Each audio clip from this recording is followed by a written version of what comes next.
Hi, folks. Kent Hovind here from Dinosaur Adventure World. It seems like you folks are waiting for Non-Sequitur to start. Maybe if you wait long enough, it will actually evolve into a good show. I'm sorry, folks. Looks like I need some water. Anyway, the Lord told me I needed to warn you folks that this podcast is full of crude humor, facts, and critical thinking. So if those things offend you, like they do me, now is the time to close out this window. But if you think elephants and pine trees are related, then hit that subscribe button and click the bell so that you know every time this blasphemous channel goes live. Okay, I need to get out of here. You never know when Aaron is going to make an appearance. Hovind out. Non-sequitur. Your facts are uncoordinated.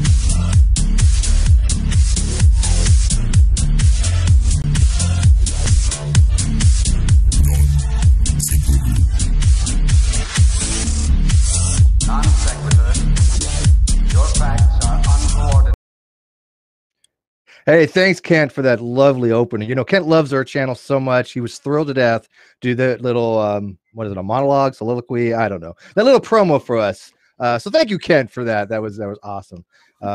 Actually, the voiceover for that is someone we actually have in tonight's discussion. But first of all, let me welcome you guys to Non Sequitur Show.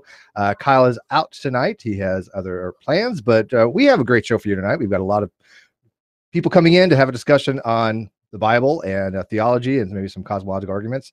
I'm going to just kind of turn it over to them and let them kind of jump in and introduce themselves. But let me kind of give you a brief overview who we got in here. We've got a new person. Well, he's kind of new to us. He's been around the community. He's been on SJ's channel. His name is Daniel Ray. He's an apologist. He wrote a book called The Story of the Cosmos, How the Heavens Declare the Glory of God. And we also got back with us Skylar Fiction. We got Dr. Josh Bowen, and we have Wayne Fillmore. So we got a good group tonight. So how about we let the newer person kind of introduce themselves first, and then you regulars can kind of have at it. So Daniel, by the way, welcome. Nice to meet you. I have seen you around, Steve, but I don't think we've ever actually had communications before. So we have exchanged chirps on Twitter, I think. Yeah, I think so. I think exactly. Yeah. We've chirped at each other. But thank you I saw the invite on Twitter today, so I thought I would take a shot with that. But I am Daniel Ray. I am, as Steve said, I've co-edited and co-contributed to an anthology on the cosmos written from a Christian perspective. Each chapter is an individual voice of a contributor in their field. We have literary experts. We have cosmological experts, Dr. Luke Barnes. We have William Lane Craig giving a chapter on creation ex nihilo, and it's a wonderful. We have the Vatican astronomer, Brother Guy Consolmagno, is contributing a chapter. It's a wonderful compendium of individual chapters about the cosmos from a Christian perspective that incorporates the latest scientific discoveries about fine-tuning exoplanets, black holes. And we have, some of you may know, I think you know, Steve, a lot of you know Sarah Salviender, perhaps from Twitter. Of course. She is an astrophysicist. She's in our book. So I met Sarah on Twitter. And I'm normally a middle school teacher, and I would consider myself a lay astronomer and a lay theologian. I'm not specially trained in the sciences or specially trained in theology, but I've been a Christian for about 25 years. Awesome. All right. How about you, Wayne? Welcome back. You've been on numerous times. People should know who you are by now, but just in case they don't, Wayne, introduce yourself.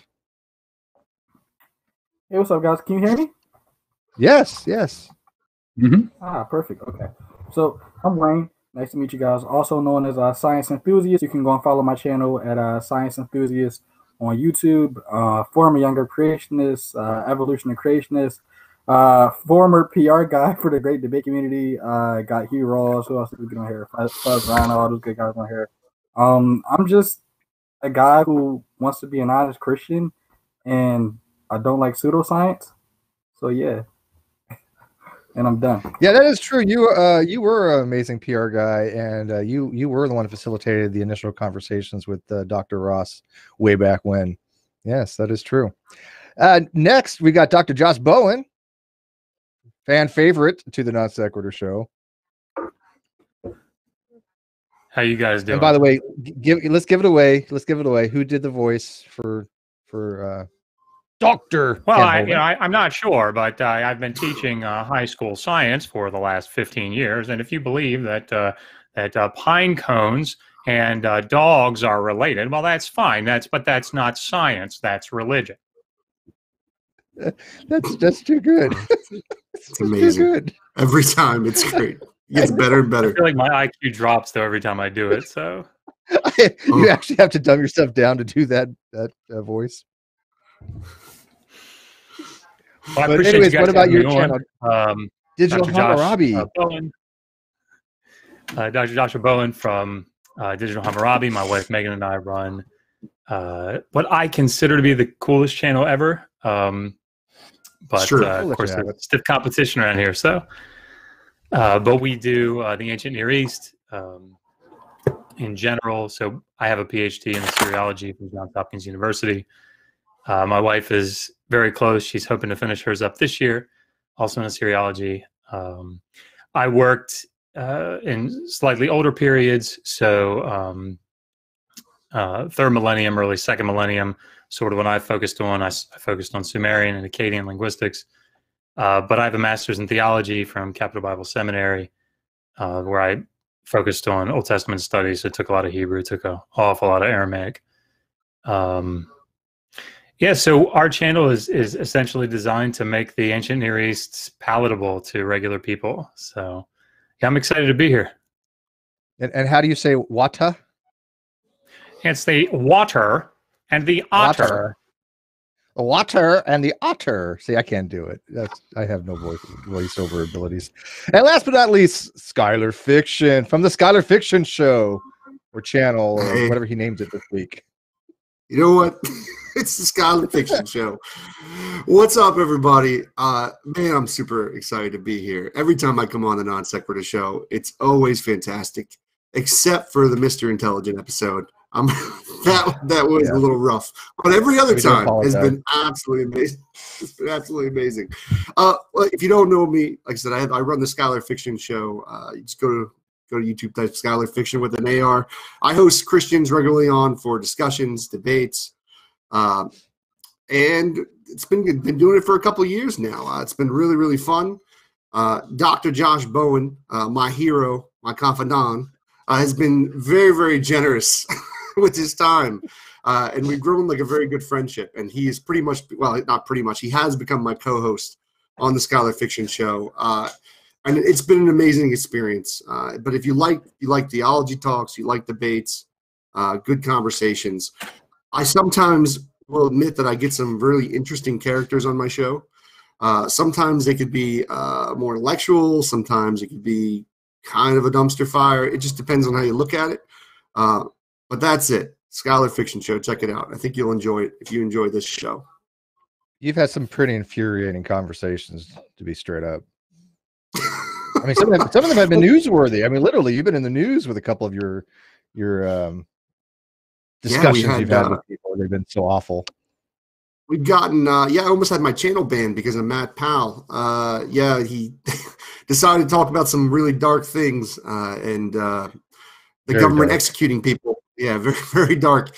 And that YouTube tried to flag my channel for hate speech or me promoting hate speech, which was absolutely ridiculous. I was arguing against his opinions and his ideas.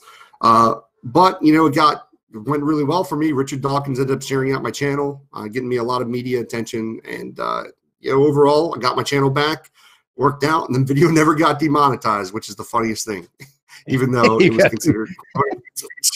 He got a strike, but he didn't even get demonetized. There you go. So tell us real quick before we jump into the whole discussion. You two have started a new channel. It's called Digital Fiction, I believe. You got a few videos out. Do you guys want to promote that for a few minutes real quick?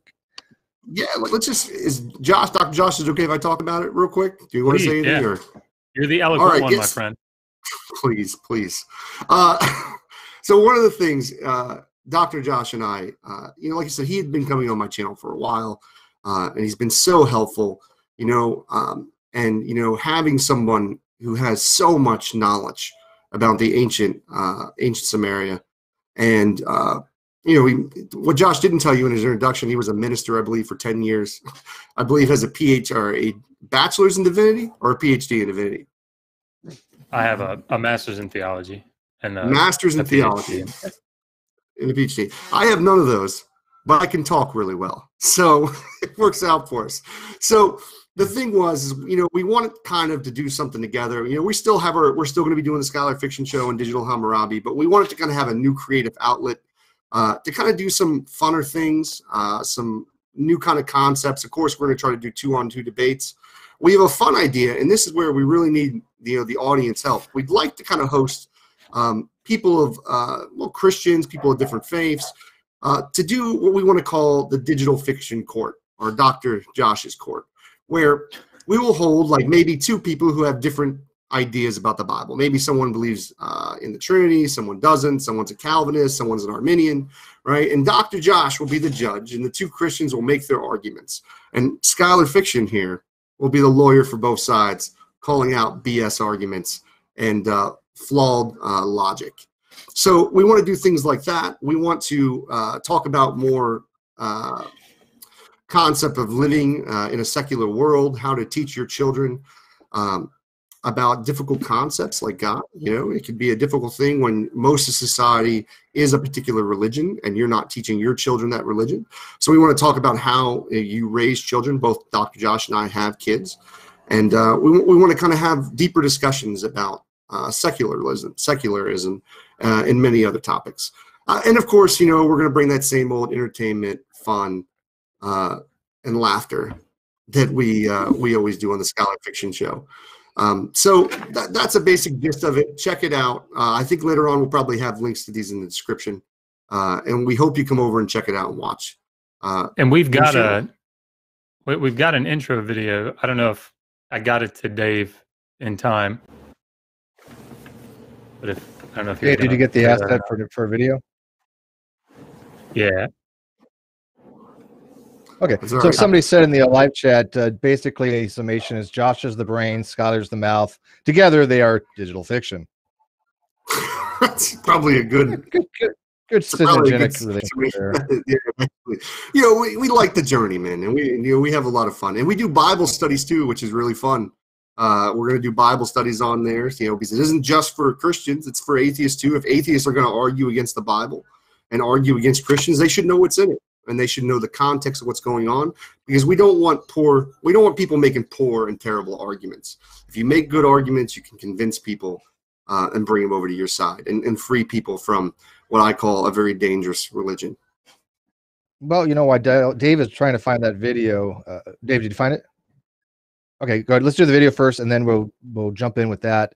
If the Bible holy or unholy.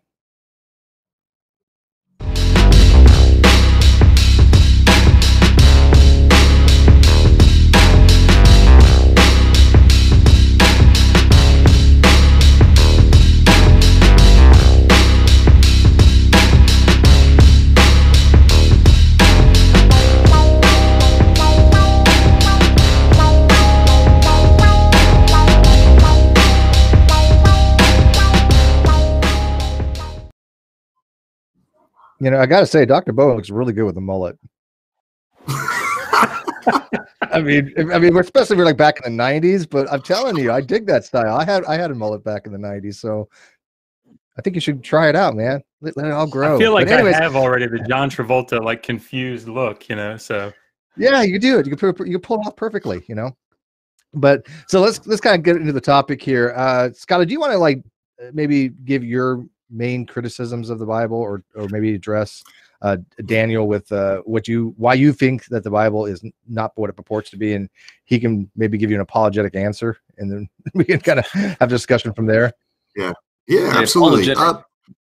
Okay. I would say if someone, and I know because Christians around the world have very different views. You have more moderate positions. You have people who are Bible-believing Christians who believe every word of it, take it very, very literal. What I would say is the biggest problem with Christianity is the actual Bible and the way that it describes God. A couple of the main issues that I personally have is I believe that the God of the Bible is very morally contradictory. He's all over the place with how he treats human beings. The way that he is described as kind, loving, gentle, doesn't play out, especially in the Old Testament. I mean, you can make arguments with the New Testament. I definitely like Jesus a lot better than I like the God of the Old Testament. But when you really look at what's going on, he says he loves human beings, but then constantly he does terrible things to them, does terrible things to little ones. I would say the other big thing that I think there's a huge problem with is the overly complicated solution that God builds for a problem that basically he made. For instance, we need Jesus Christ, God, to come back into the flesh and to die on a cross in order to forgive a sinful nature that he allowed to be passed on from Adam and Eve. God could have solved pretty much every problem that human beings had in the very, very beginning. But he chose this overly complicated system that's really kind of useless and constantly and consistently goes against his own goals, right? Like, depending on you look at all the, once again, now a Christian could have a very more poetic look at the Bible, where they don't take it so literally, and maybe some of these problems aren't so strong.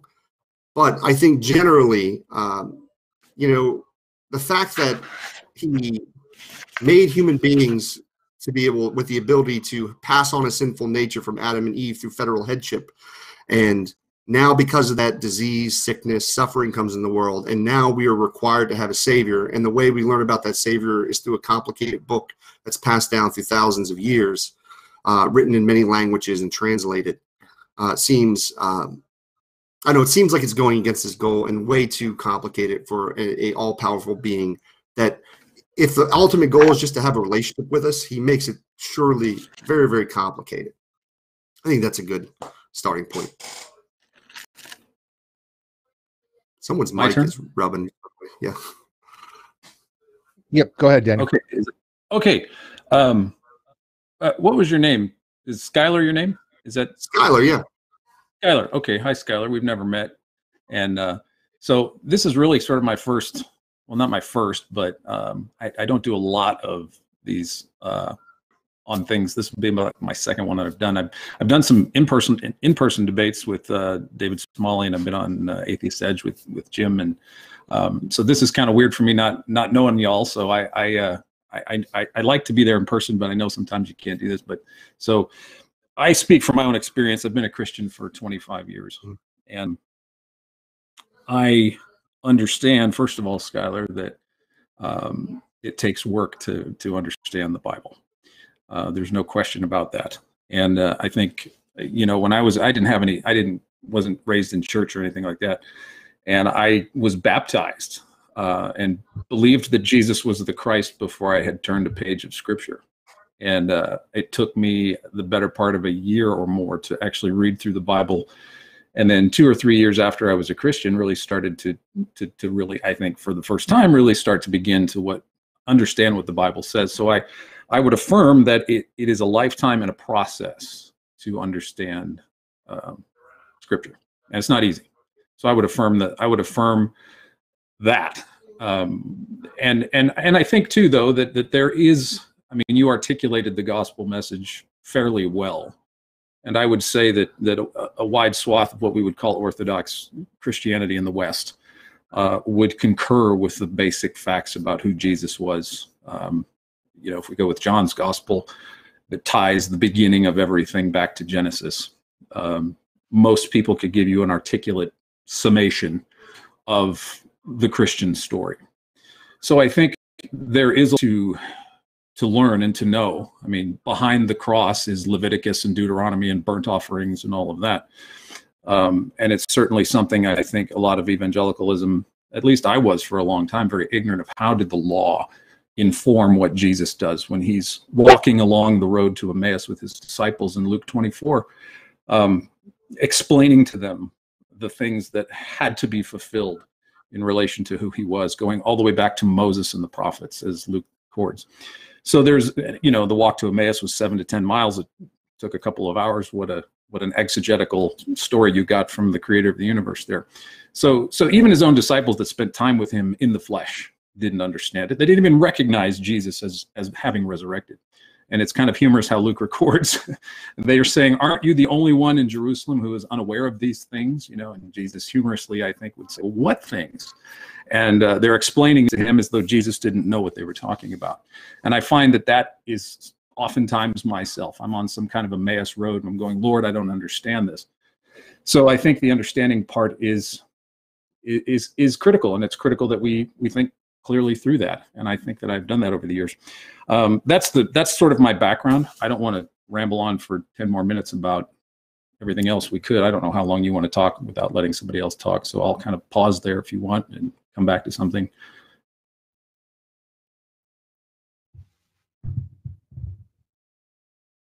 Skylar, well, I think what Skylar's asking is, I mean, Skylar, I listened to your narrative. You're basically running the argument that the original Old Testament kind of just depicts this immoral type being, as opposed or juxtaposition against the New Testament, which Jesus seems to be a completely different entity, right? I think that's what the kind of he's wanting you to address, that kind of concept. Is that correct, Skylar? Okay. His mic is on. Oh, you're muted, Skylar. I can't. Yeah, your mic's off. Sorry. Let me just make something real simple, right? Sure. I'll just ask you a simple question, just so we can set up and make sure we don't disagree on what the book is saying, right? Sure. Do you agree with federal headship that a sinful nature was passed on from Adam and Eve onto their children and the rest of humankind? Nature is a weird word, but something about sin was, you want to say, hereditarily passed along, whether it's some kind of substance or some kind of yes, but through Adam all have sinned. Yeah. And because of that, we now need a savior, which was Jesus Christ. Mm-hmm. Okay. Yes, correct. So, and because of that we don't have to call it nature, whatever, sin coming into the world, now disease, suffering, everything horrible that we could possibly imagine is here because of that. I've often had good discussions with people about what the far-reaching effects of sin. What did Adam's fall accomplish cosmologically? How far into the animal kingdom? What did it do to the world? We have a brief description in Genesis of thorns and thistles and the sweat of the brow and birth pangs. How far out, though, did Adam's fall, impinge upon the greater universe? I don't know. I don't know if the stars and the planets and things would be different, but I do agree that the sin nature did wreak havoc, at least on our terrestrial existence, to great and various degrees. Yes. So the reason that it exists in the form that it is because God created a system in which it would.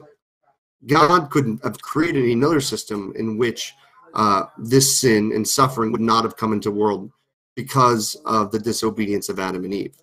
If they truly had free will. Yeah, please go ahead. No, go finish. Go ahead, Skylar. No. It's what I would say is that God could have stopped this in the very, very beginning. Like he literally could have just went, sin is done, sin is forgiven. But the alternative, what he did, as explained in the Bible, is we had to go through all the Levitical laws. We had to go through tons of things I would view as immoral. I think most human beings would view as immoral that God condones and allows. We had to get all the way thousands of years to where Jesus dies on a cross in order to atone for sin that God could have fixed right in the beginning. So all this human suffering is because of the system that God set up. And what I'm basically getting at is that the idea is you can't, it's strange to argue that God loves us as human beings and wants a relationship with us and genuinely cares about us, while at the same time is the cause of all of this suffering. I completely understand your point. I think suffering and evil is probably the greatest enigma and problem, if you will, for the argument for a good and loving and divine being. So just briefly, Skylar, without I just want to be brief. I'm not trying to dodge your arguments or anything. But so you're familiar with the different various shades of the problem of evil.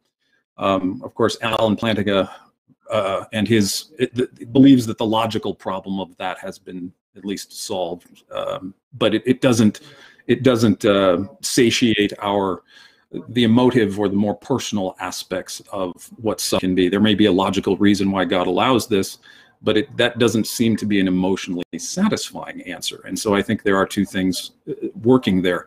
For me personally, Skylar, what I would say, because of suffering in my own life and my own family, is that the system that was set up, and I agree with you, is God being God, he could have done something differently. I think for me, where I go with it, where I lean on, is that God set it up in such a way that he himself came into our terrestrial suffering in the flesh and experienced everything that we do as human beings through his suffering. And so if you look at, so just to distill it down to a bullet point or so, if you look at all the Old Testament wrath and judgment that Yahweh enacted on people and nations, that was concentrated on Jesus in Calvary. So Yahweh takes on flesh, becomes the Son of Man for us, and all of the Old Testament wrath and judgment is poured out on Calvary, and that's why Jesus proclaims that it is finished.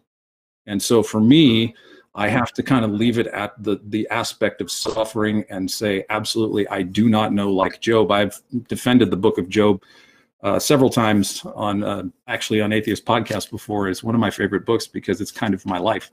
And so I love that narrative. I love the ancientness of it. And I think that with Job, I would say you have a pre-incarnate sort of suffering in Job, that Job's sufferings becomes the sufferings of the Messiah servant of Isaiah, the man of sorrows. And so God sets it up so he into our sufferings with us. I would say, to respond to that, is that I think a couple things are factually incorrect there. I would say that Jesus doesn't nearly go through the suffering of all human beings. In fact, when you really read the story of the New Testament, basically he's crucified and he's beaten. That compares almost nothing to what a lot of human beings have gone through and the suffering that human beings have gone through. And is once again unnecessary. The problem, I mean, God chose a methodology in which that was how he chose to atone for sin. In the Old Testament, he used blood sacrifice. He would kill animals, have human beings kill animals. He would do kind of quirky things like, make people mutilate their own genitalia. So, like, it's the way God is described in the Bible is the way that human beings describe God's. And once again, the main crutch of what I was arguing earlier, he can solve this problem. He doesn't have to wait and have all this suffering. None of it's necessary. And it's the best argument that I've heard, and I'm not saying you're making this argument, but what I've said, the only argument I've ever heard a Christian basically make is he has moral and sufficient reasons for doing the things that he does. And that's just basically the ends justify the means.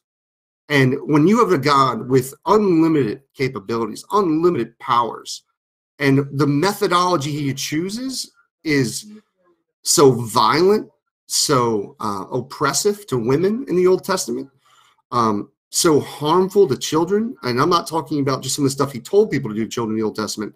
I'm talking about just disease and suffering in this world. The most innocent among us, God chooses to harm.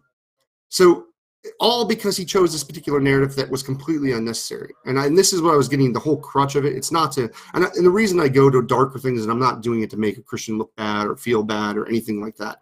It's just right to the point. It clears things up. And there's no real excuse for it, in my opinion. But well, Scott, God creates an overcomplicated, I guess what I'm saying, I'll summarize real quick, and I apologize. God creates an overcomplicated system for something that he could just simply go, problem solved. It doesn't logically or rationally make sense, and he's going against his own goals, which supposedly is to have a relationship with us. Go ahead, my friend. I did an exegetical paper in graduate school on Jacob wrestling with the angel, and I had to identify what I believed about the being who comes to Jacob at night at Jabbok's ford. It's Genesis 32.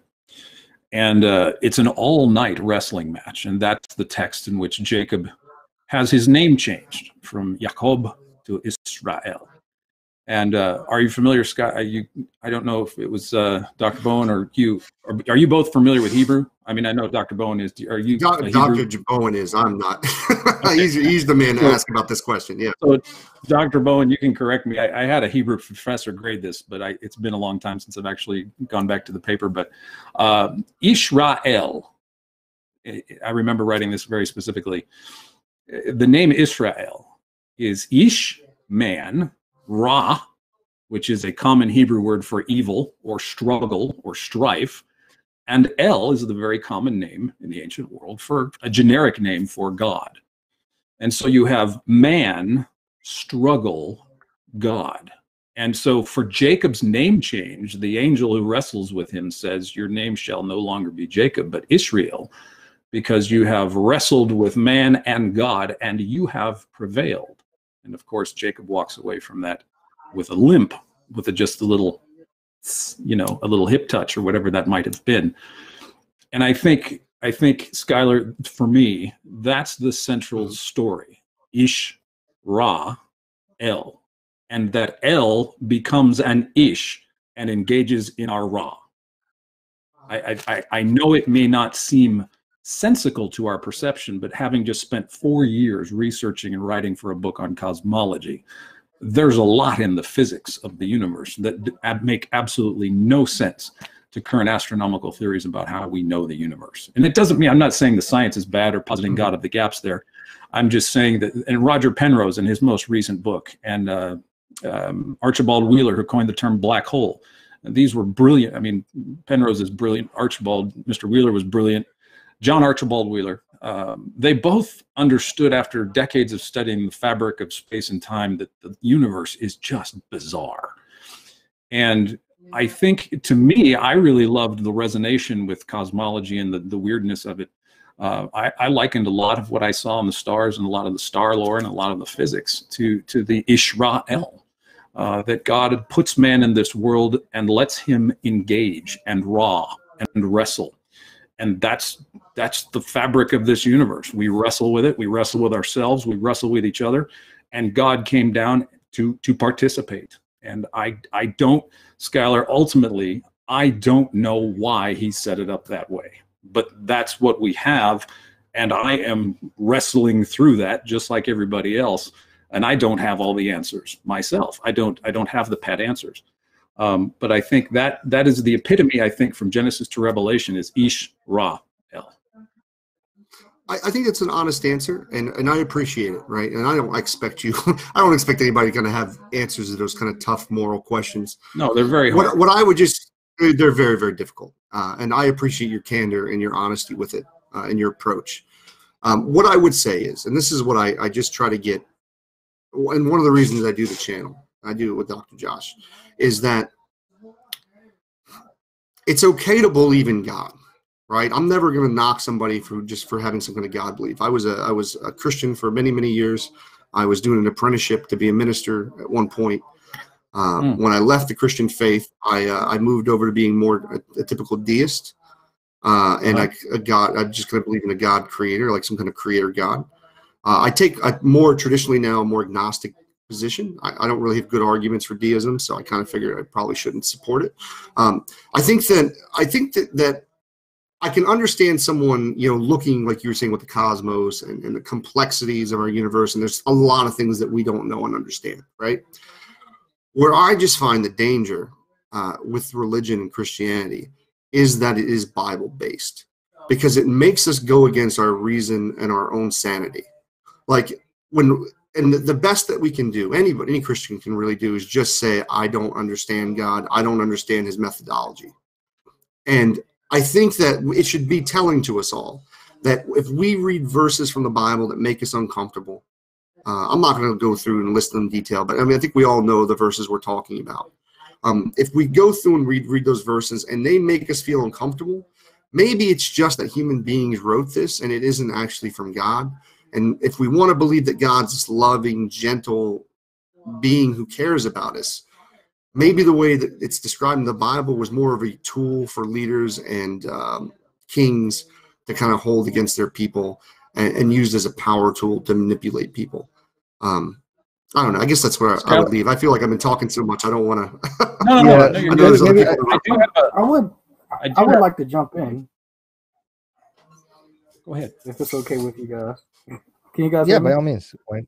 Yes. Yeah. Yeah. Go ahead. So, Skyler, you asked some. You asked some those are very good questions. Those are actually the type of questions people need to be asking. People need to ask those type of questions where they're either a hit or a miss. If I get the answer to this question, I'm going to leave this thing.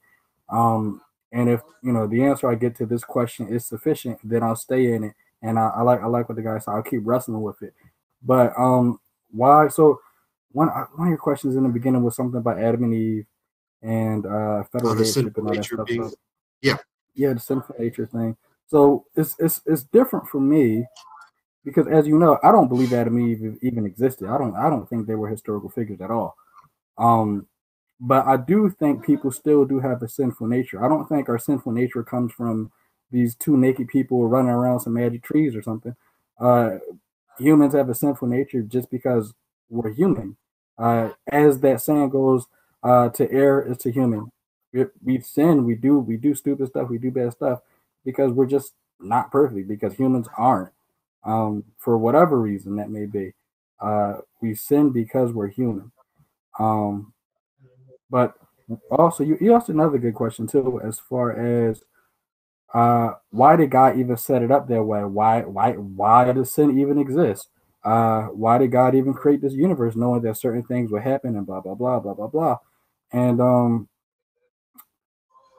I would say this is this is a question that I would think Yahweh, I would hope, had thought about all of this before he created the universe. It would be a bad thing for Yahweh to have created the universe and then he thinks about the question you asked and he's like, oh crap, how am I going to get around this? Because he's God, right? He should already known this, right, from the beginning. So I picture it like before Yahweh creates the universe, he knows what's going to happen. He knows the outcome of everything that's going to happen in the universe. And with him knowing past, present, and future, no matter how you spin it, um, I, I don't want to be a Calvinist here. Do Calvinists believe God looks in time, or he? Because I know people are really like iffy about that. Like, does God look into time, or does God?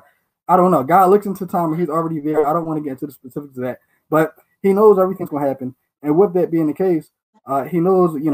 If I make this decision, if I make it, let's say I make a universe and there's no dark matter, this is going to happen. Maybe the universe might implode on itself for some reason. If I make a universe and gravity is a little different, the universe is going to happen this way.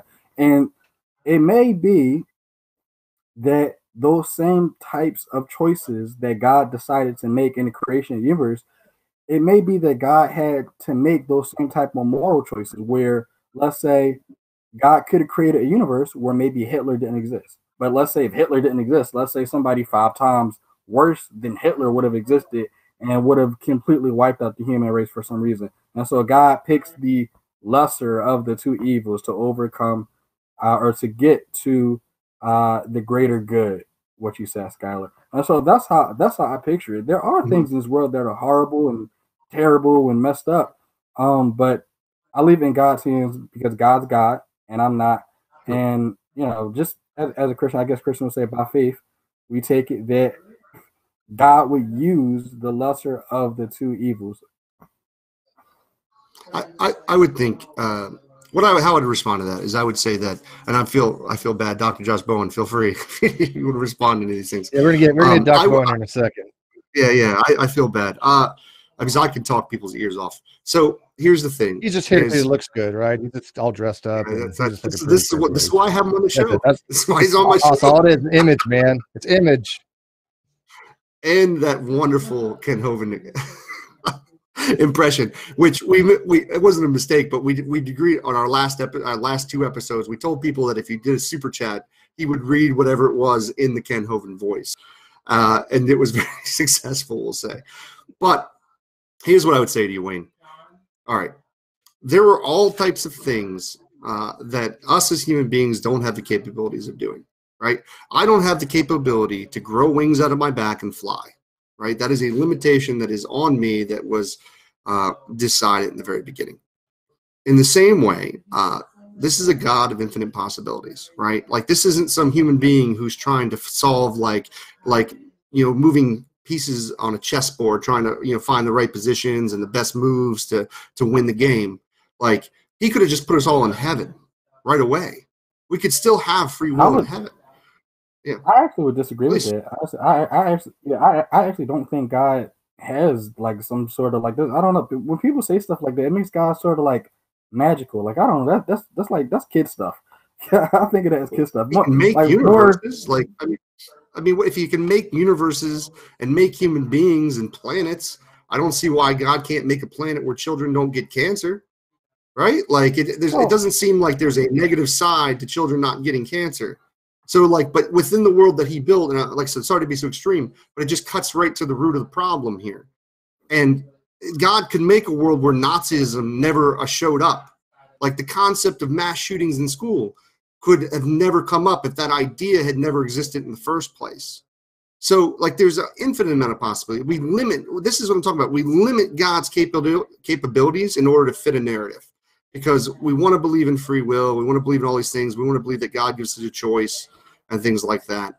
But I think it's more just trying to justify particular beliefs that I just don't think are reasonable or logical. Please. No, Let's get Dr. Bowen maybe to kind of jump in real quick, Wayne, kind of get his feedback so far.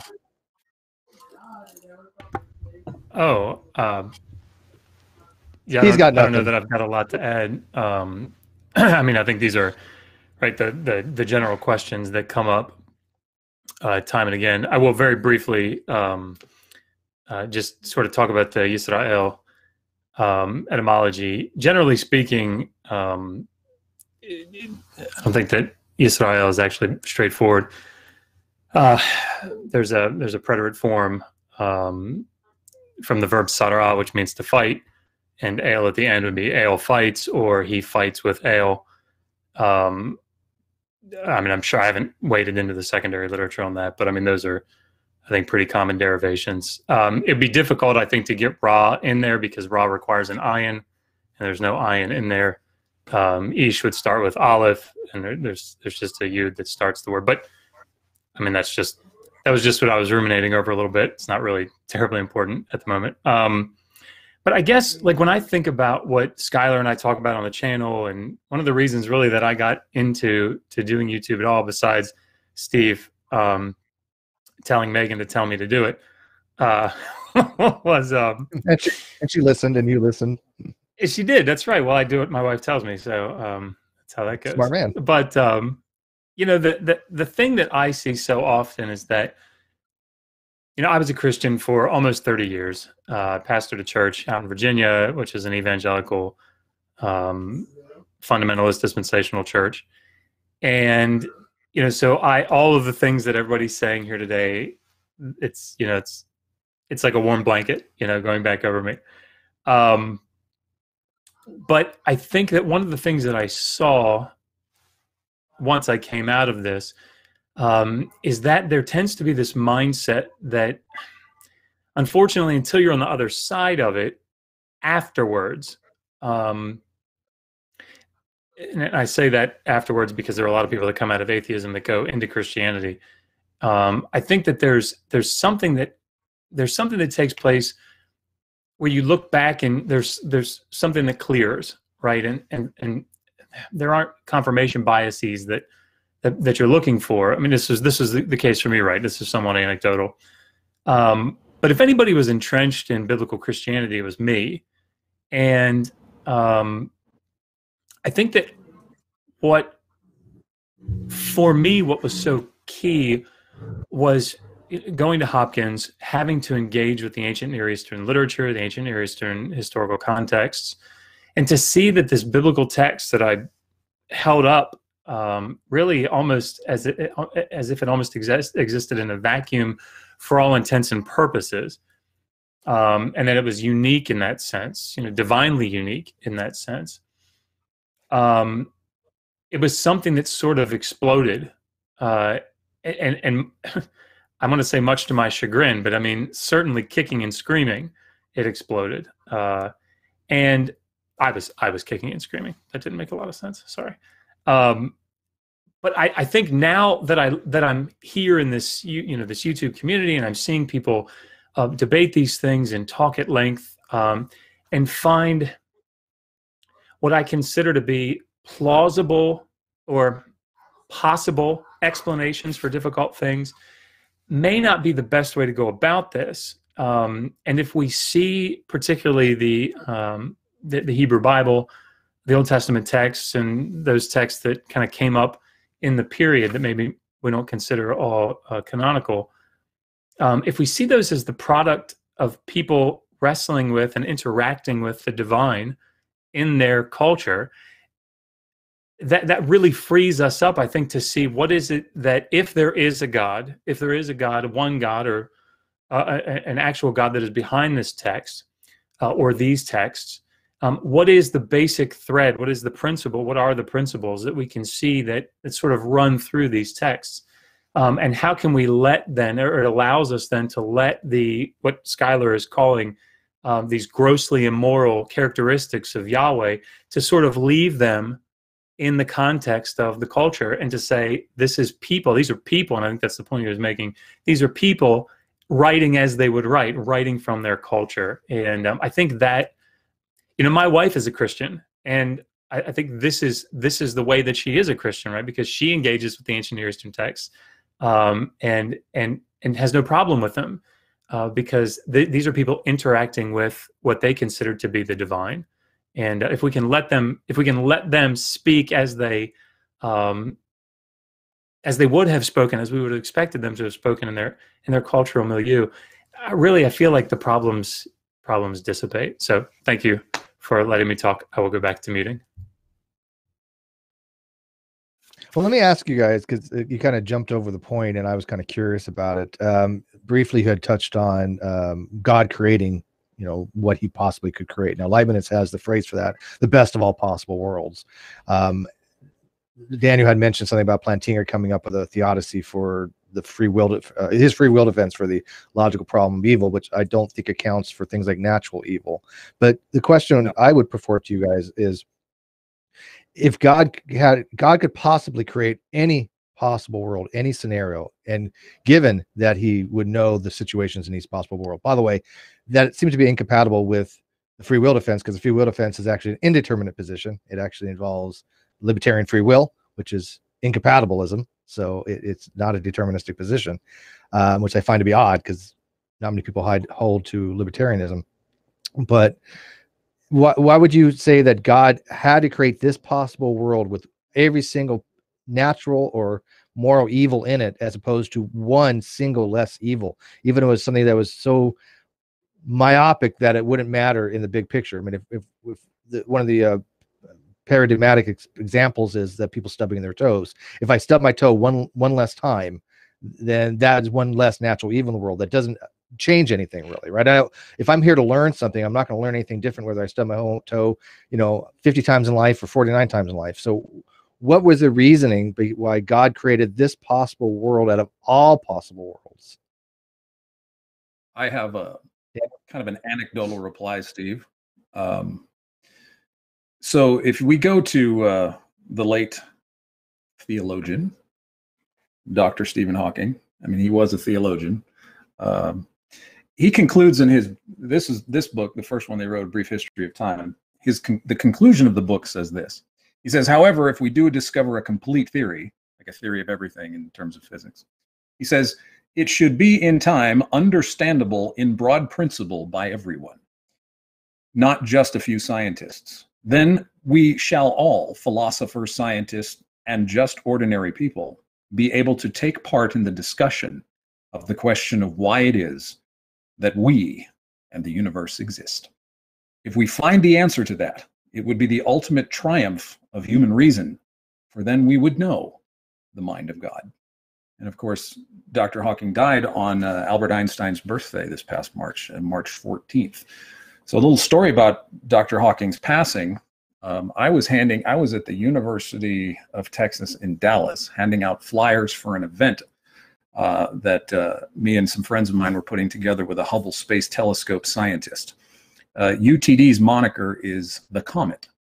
And I was standing in the atrium near the library, and above me, about 14 feet on the pillars of the atrium, was a banner for a student service saying that we have been guiding comets. Comets is the UTD moniker. And on the banner, it was a student services for orientation. On the banner were constellations and star names. And at first, when I looked at the banner, I thought, wow, some astronomy club or something. But it was really just a student service organization. And of course, this is the day Stephen Hawking passed away, and I'm handing out flyers for an event about the Hubble Space Telescope. It was kind of ironic. But it was a windy day. It was a beautiful day. It was a beautiful spring day, and not quite spring yet. But one of the corners of the banners had come loose, and it was windy. And I was in an atrium that was mostly concrete and buildings, and this big gazebo kind of thing that was 20 feet high or something. And this banner of these constellations was above me.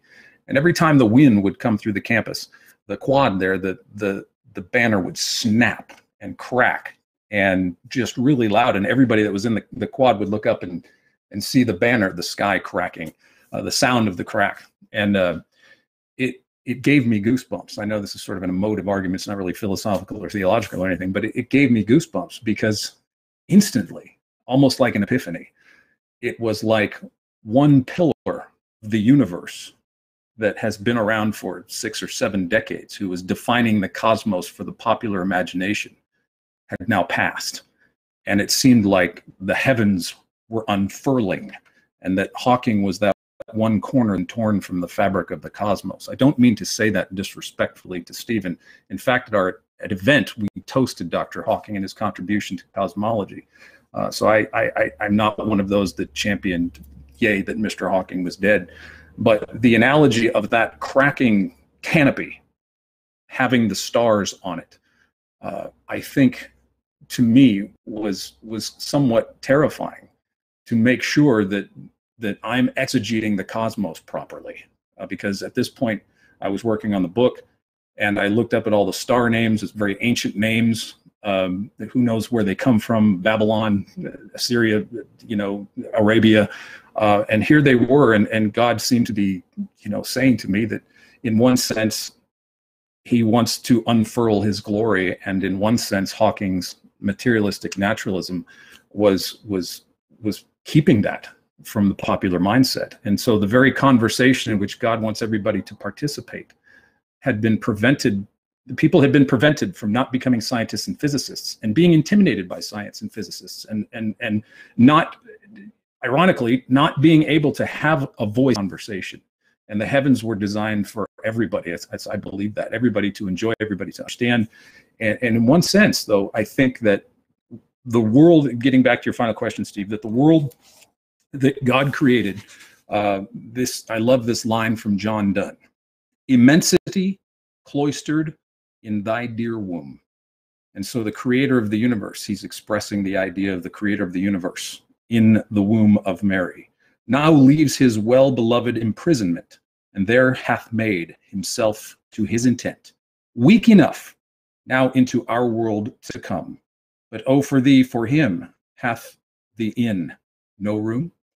And so Jesus came one time in the weakness of an infant, but a second time he is going to unfurl the heavens and come back as the King of Kings and Lord of Lords. Seeing that banner crack over my head and hearing that sound and looking at those stars, Steve, even for me as a Christian who claims to know that what the glory of God is, was scary. That the universe is going to be rolled up like a scroll. Jesus will come back, and that's it. But he came down into this world at first as an infant in the weakness of human flesh and suffered. Why he set it up that way, why this world, why this possibility of all the perhaps possible contingencies or counterfactuals that exist, I don't know.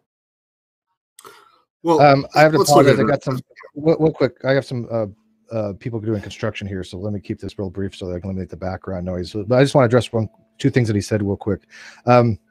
One, Stephen Hawking was well familiar with Gödel's incompleteness theorem, which will basically say that if you take it as a whole, there is no possible theory of everything. So even Stephen Hawking realized that there is no one single theory that could describe all different things. Plus, he subscribed to a principle called model-dependent realism, which basically is a form of scientific instrumentalism. So he didn't really care so much if the theories actually exactly described reality, only that they worked. So he wasn't looking for a theory of everything. And also, in his own words, he was an atheist. I mean, he used God as some kind of metaphorical context, mostly like Spinoza's God or God of the philosophers. In his own words, he says, what I meant by we will know the mind of God is we will know everything that God would know if there was a God, which there isn't. I'm an atheist. So I just want to make sure we don't misrepresent Stephen Hawking, because he was an atheist. He didn't believe in any. Yeah, I'm not using that. I assumed everybody knows that the context of that, what that context of that quote was. Well, I've read the history of time, so I'm familiar with it. It's been a long time ago, but there might be people that might have misconstrued what you said on that. Sure. But as far as possible worlds, what's that? I'm sorry, I didn't mean to. I just assumed your audience would be familiar with what Stephen Hawking meant by God. That's all. But I would think that he still was interested in a theory of some unifying theory of quantum gravity. He was on the hunt for something that was much bigger than what we currently have, though.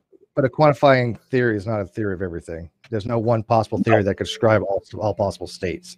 It's a logical inconsistency in a system such as you can never logically prove all axioms in every single logical structure. You have to use multiple ones. That's why they overlap, and this is not one possible theory of everything. But anyways, you guys maybe know where I'm going with the possible world things. Scott, if you want to take on that, because the background noise is going to get bad here in a second. We've got a water leak, and so they're basically ripping into the walls right now.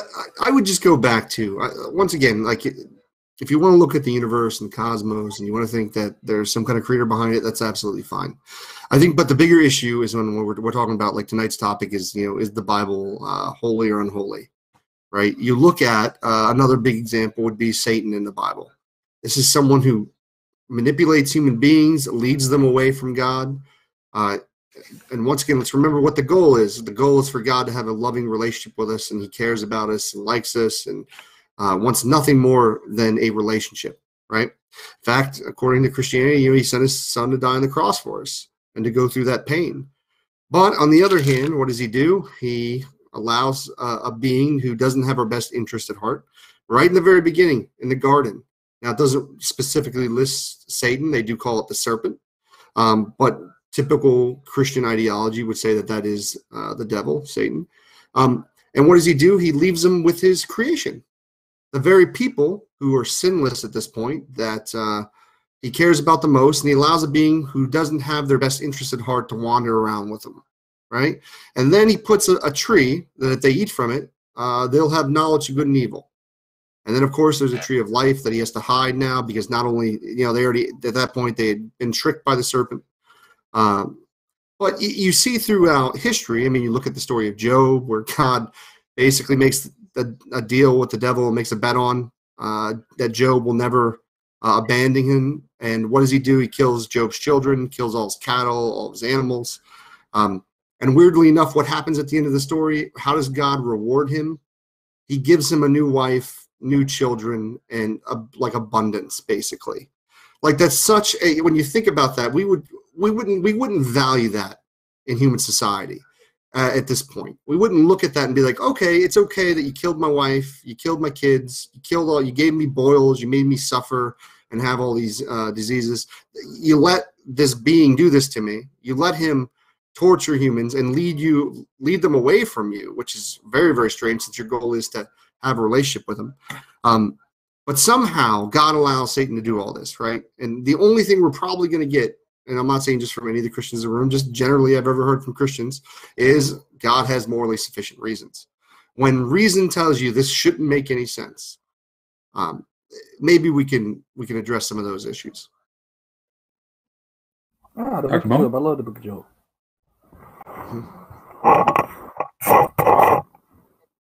What's that, Wayne? Whoa. No, so I love talking about the book of Job because I argue about this with one of my friends. He's like a fundamentalist evangelical, and book of Job is a theodicy, but I take it to be complete poetry, or else you have to deal with the fact, like you just said, like God killed his wife, his kids, his family, took everything away from him, gave him a terrible disease. No, by the way, I'm just going to give you a new family. So no, on that I would completely agree with you, but that's not why I think it's complete poetry. But that's a very good reason as to why I just don't think it happened. So you don't think they'll live an overall account of it? Wayne, real quick, you don't think there's a literal account of Job, either Job didn't exist or that story never happened? I don't think Job historically happened. I think the point of Job, it literally was a theodicy. It literally was a story, a poetic story to try and explain what's going on in the midst of your struggle. And you actually can prove that with the Satan in Job, being that the Satan in Job, or the adversary in Job, is not Lucifer. It's not the great adversary. It's a completely different character. The Satan would be the like the prosecuting attorney in that case, if I remember correctly. Dr. Josh, Did Dr. something Bone similar to that? Yeah, does he want to weigh in like the Satan as opposed to like the modern version of Christians that they have of Satan? Oh, I mean, as far as if you look at the the 6th or 5th century book of Job, the use of Hasatan there is, I mean, it's this idea that it's like the devil as we think of them. I don't think I don't think that's a fair representation of what the text is trying to do. I mean, that doesn't mean that later interpreters of that text didn't turn it into that. But I think Wayne's exactly right. Hasatan there is just the adversary. I mean, I think we read way too much into that as far as looking at the book of Job in and of itself. See, I think that's exactly right. Well, Daniel, do you take the story of Job literally? Real quick, does Daniel take it literally? I have, and I'm perfectly. I spent a lot of time preparing on the book of Job for a lot of discussions I've had. It's one of the books in my Bible that is most marked up. And I think I would concede that what we have with the book of Job, I believe in terms of the content, one of the things that fascinated, yes, in order to answer your question, Steve, I think it happened. I think we're dealing with textual history here. There's a couple of other treatises that are not as, we have piecemeal treatises from the ancient world. Dr. Bowen can probably talk about this a lot more than I can. I'm a lot less familiar with them than I am with the book of Job, but the protestations of the eloquent peasant. There are some Egyptian and some other ancient cultures that have stories piecemealed similar to the book of Job, but nothing like what we have in terms of the breadth and the depth and the eloquence of the book of Job. So if you have your English translations, if you have your Bibles with me, in chapter 3, Job gets his chance to speak after he is threshed by Hasatan, the adversary. Description of the adversary, we don't. It definitely would appear to me that the adversary has certain abilities and powers that God gives him. Job's health, the taking of the life, the Chaldeans who take the camels, the sheep that are stolen, that behind the actions, natural disasters and things that we see, at least in Job, we see that behind the actions are the actions of the Hasatan, which God gives the enemy permission to do. Fire fell from heaven. The Chaldeans came, the boils, and I think probably one of the worst evils that Job experienced was that his breath stunk to his wife. I mean, that's a horrible thing, right? It's terrible. But anyway, chapter 3, Job's lament. So afterward, Job opened his mouth and cursed the day of his birth. Now, I don't know all the Hebrew here, but if you go from verse 2 to verse 6, or even 7, if you count barrenness, there are 6 or 7 terms for the word darkness. And whoever wrote Job, if it was Job himself afterwards or whatever, you have some of the most enigmatic, deeply interesting, and hard to translate Hebrew in all of the Hebrew Bible. I consulted a friend of mine who teaches Hebrew at a seminary in St. Louis for help, exegetical help. I read a commentary all the way through and asked Tom for some exegetical help on Job. He's like, Job's the hardest book in the Bible to translate. And the writer is eloquent. I mean, he's just able to use for mining and traps, and the descriptions are incredible. And so he's crying out in anguish in the first 2 or 3 verses. Let the day perish on which I was born, a night, and the night which said a boy is conceived, that day may be darkness. Let not God above care for it, nor light shine on it. Let darkness and black gloom claim it. Let a cloud settle on it. Let the blackness of that day terrify it. And so in Job's lament, I mean, he actually attributes things to God that that he thinks God's against him, he thinks God hates him. His perceptions are not accurate. And there are some times in the Christian life, in my own Christian life, guys, where I can't tell the difference between whether or not I'm being harassed by Hasatan or whether or not the Lord is asking me to do something. It sometimes, as a Christian, it's a struggle to discern and to know what's going on in your life and to not have the full perspective. And I think, at least if nothing else, if you take Job as poetic or historical, I think that the ultimate lesson of Job is what we find in the end, where Job says, he confesses, I've heard of you, but now I've seen you, and I repent in sackcloth and ashes. And so even Job, an upright man, blameless, God still has to correct his perception of what God is doing with Job. Job doesn't fully know this. And I have done a word study on a star in the Big Dipper that I think is named after Job. I can't prove it, but I have I have a theory about one of the stars in the Dipper being named after Job, in terms of one thing that Job says about himself and one thing that God says about him at the end of the book. But that's for another story. But I think it's historical. I think it really happened, and I think it resonates with human suffering. We all, to some varying degrees, experience what Job does, and to the ultimate degree, I think that Jesus is suffering. God takes upon himself what Job goes through for us, and fellowship with us in our suffering and our sorrows. I mean, Isaiah 52 and 53, if you accept those as messianic, that Jesus is described as a man of sorrows. And this is the God who created the stars, that he is a man of sorrows and acquainted with grief, and he suffers. How is it that the creator of the universe suffers at the hands of his own creation? I don't know. Out of love, out of his love for us. That's how he expressed it. John 3:16 is the love that he expresses for us through his suffering. And that's to me, that's comforting because of all the stuff that I've been through. Well, here's the thing. Okay. Here, I don't really feel like any of the points I made were actually addressed there. And I don't mean that disrespectfully, but like, you just articulate what was in the story. Like, I get what's in the story. I mean, but let's speak plainly here, right?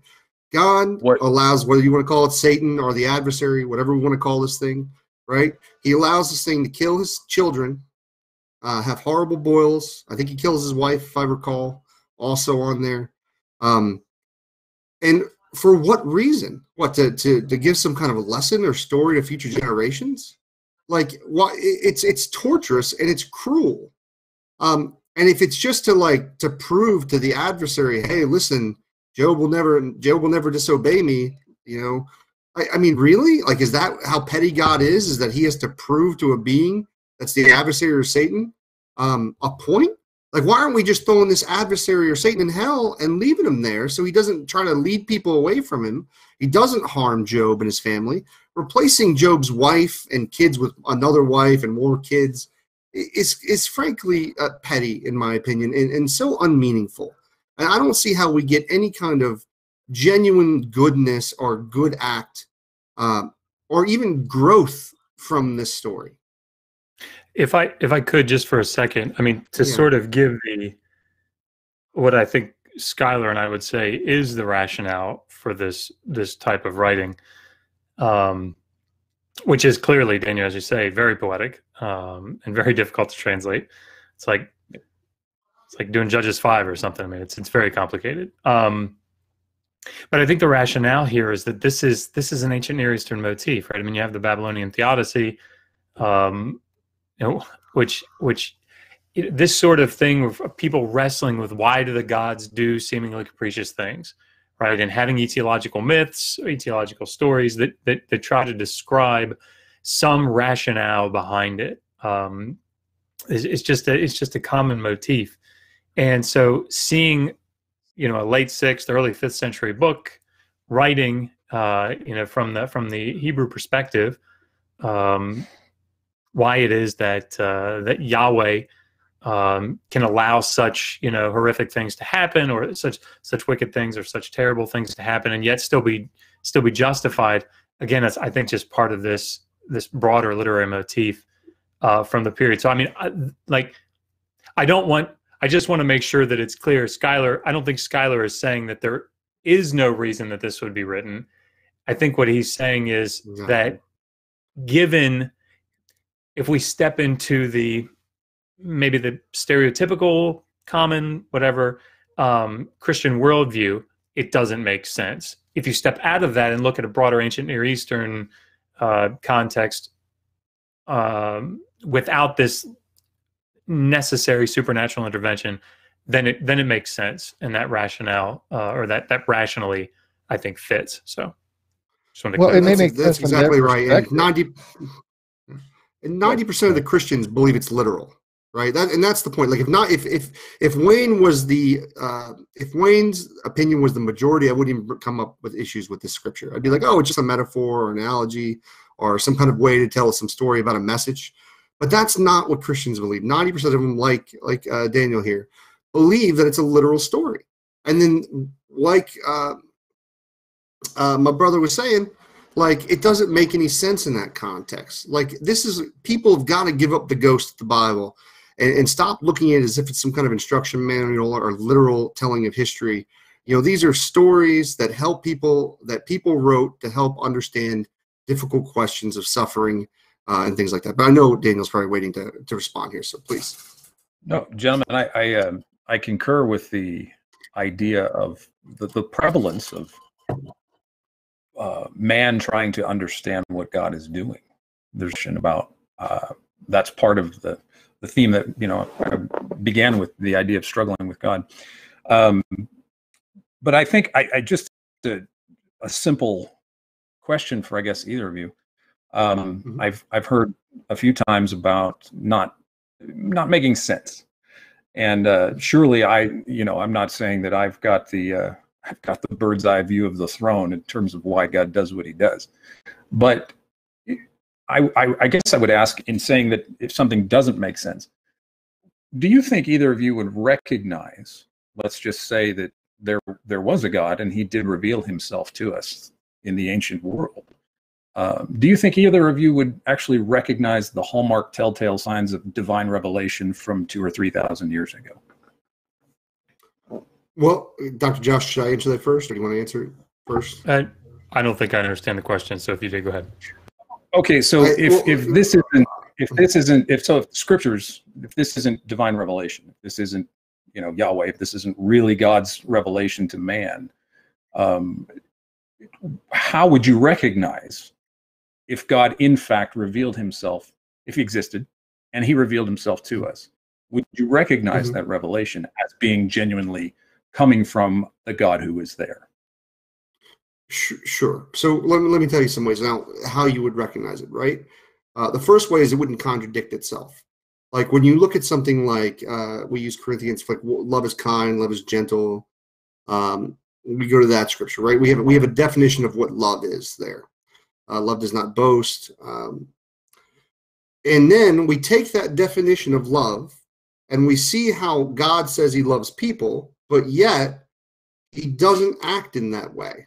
He harms them multiple times. Now, so that would be a big sign. I think that I would be able to recognize that if it wasn't so contradictory, his moral character, his actions, contradictory in his goals, right? Because I'm just accepting certain premises built into the Christian religion, like God is perfect, he's all loving, he's kind, he wants a relationship with us, he's smart enough to build universes, planets, and human beings. So I figure like he could kind of he could work out a book in a way that would be understandable, non-contradictory, and could get the message part and get the message out there, as I should say. But this is the other big problem, and I don't want to get on to this whole subject because I want to keep staying with Job.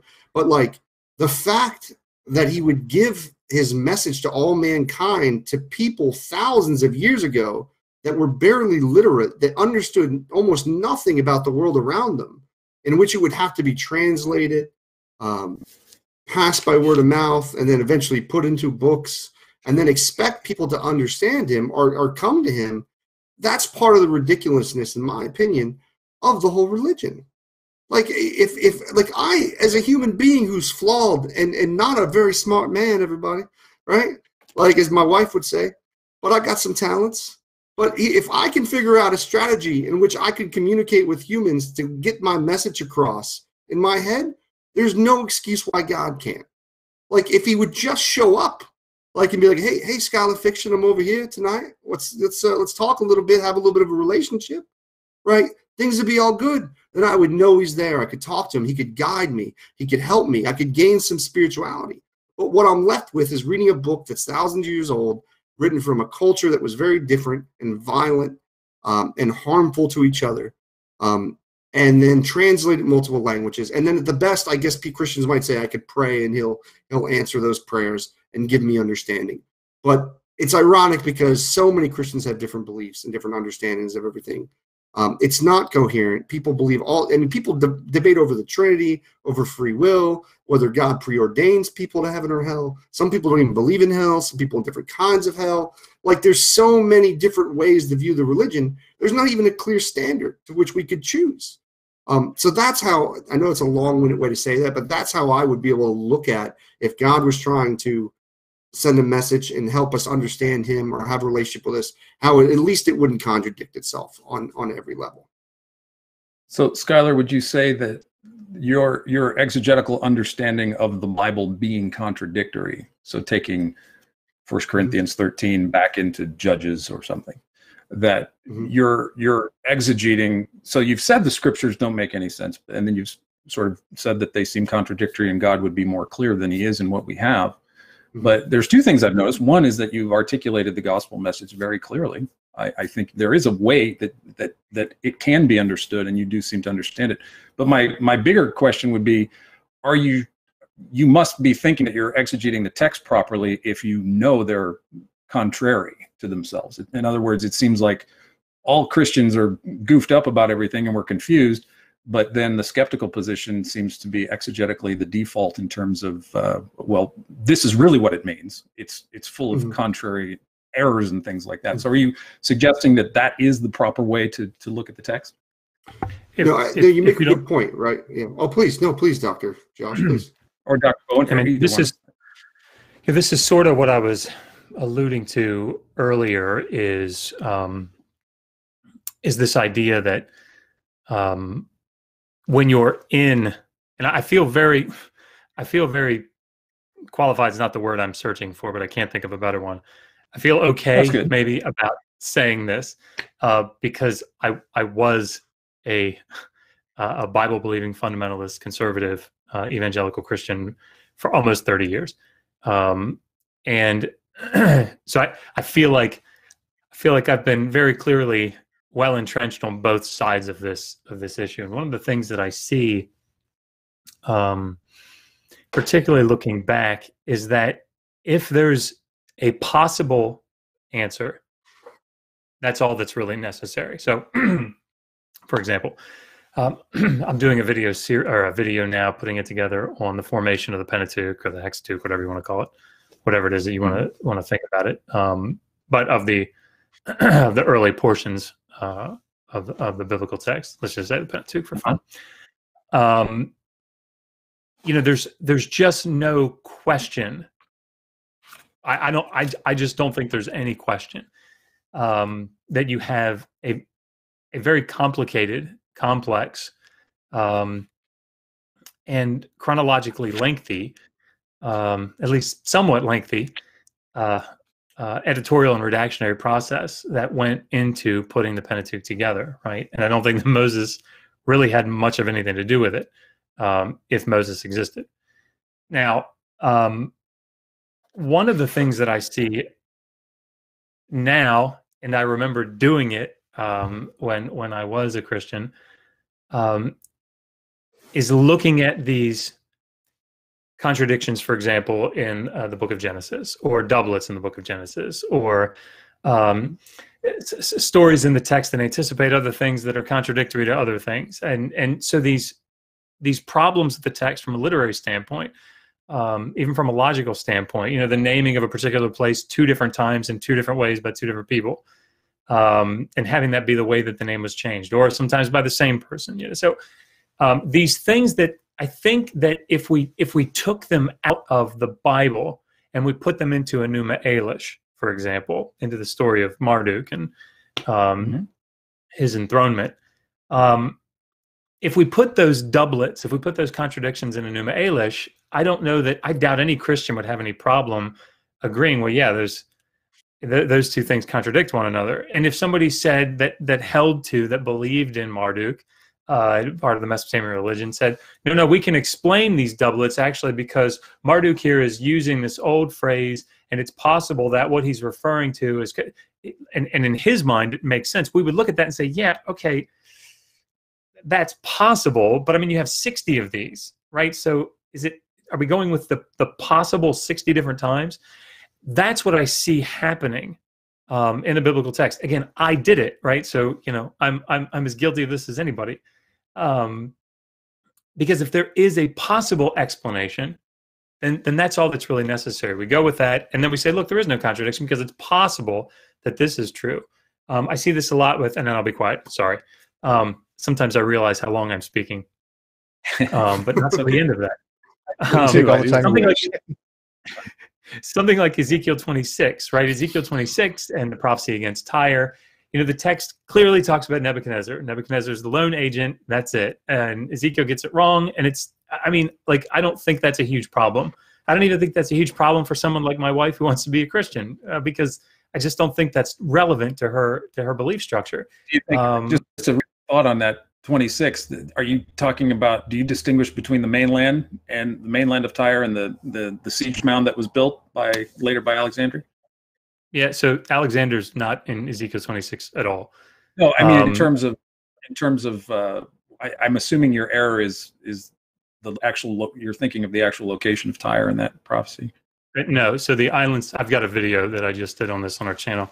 Please check it out. No, the island city of Tyre is the subject of destruction that Nebuchadnezzar is supposed to bring, and he doesn't. And he says it in Ezekiel 29. I mean, I won't go into the details here, but I mean, there's from in my opinion and mainstream scholarship's position, that there is no Alexander in the text, right? There's not this hidden, many nations are going to come up against you, and that somehow refers to later nations, or a switch in pronouns in verse 12. You can watch my video, and I go into that in great detail. But nonetheless, let's assume for what I'm saying here,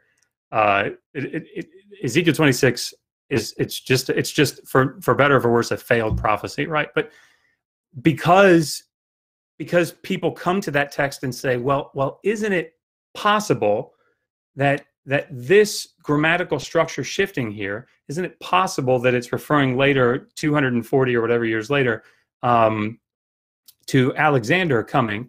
Isn't that possible? Well, no, I don't think so. But let's say that it is possible. Are we going with what's possible or what's highly plausible, and doesn't require, I don't want to say tap dancing, but I mean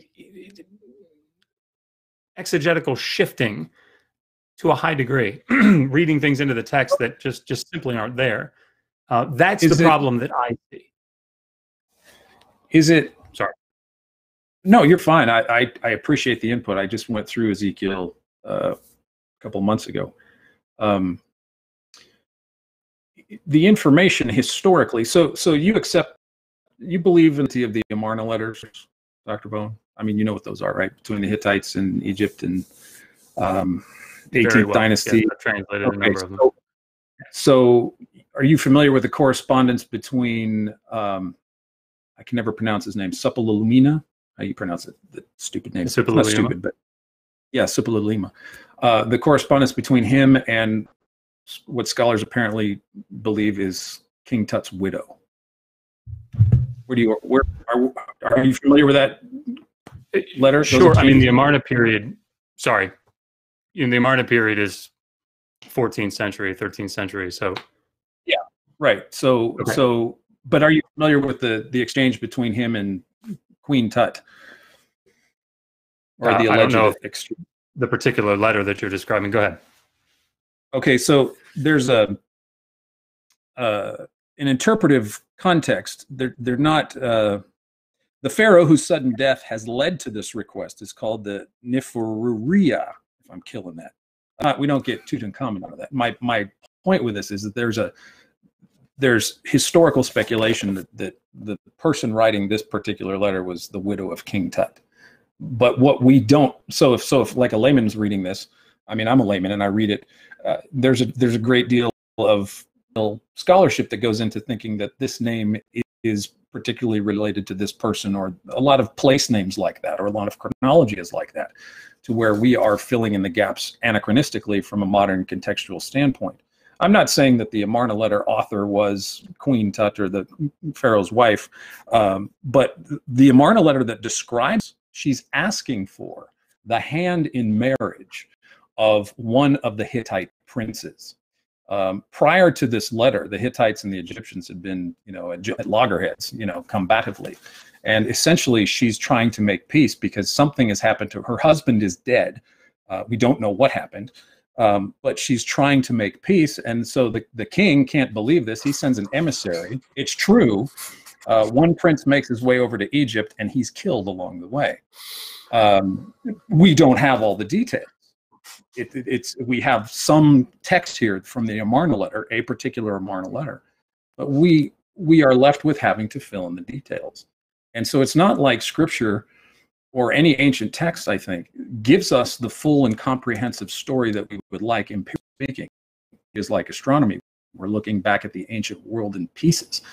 But we don't have the whole context. And so I think that possibility, my whole point with this is that possibility exists on both sides, Dr. Bowen. It seems like you have a possible way in which this probably was not fulfilled. And, exegetical evangelical scholars have possibilities as well.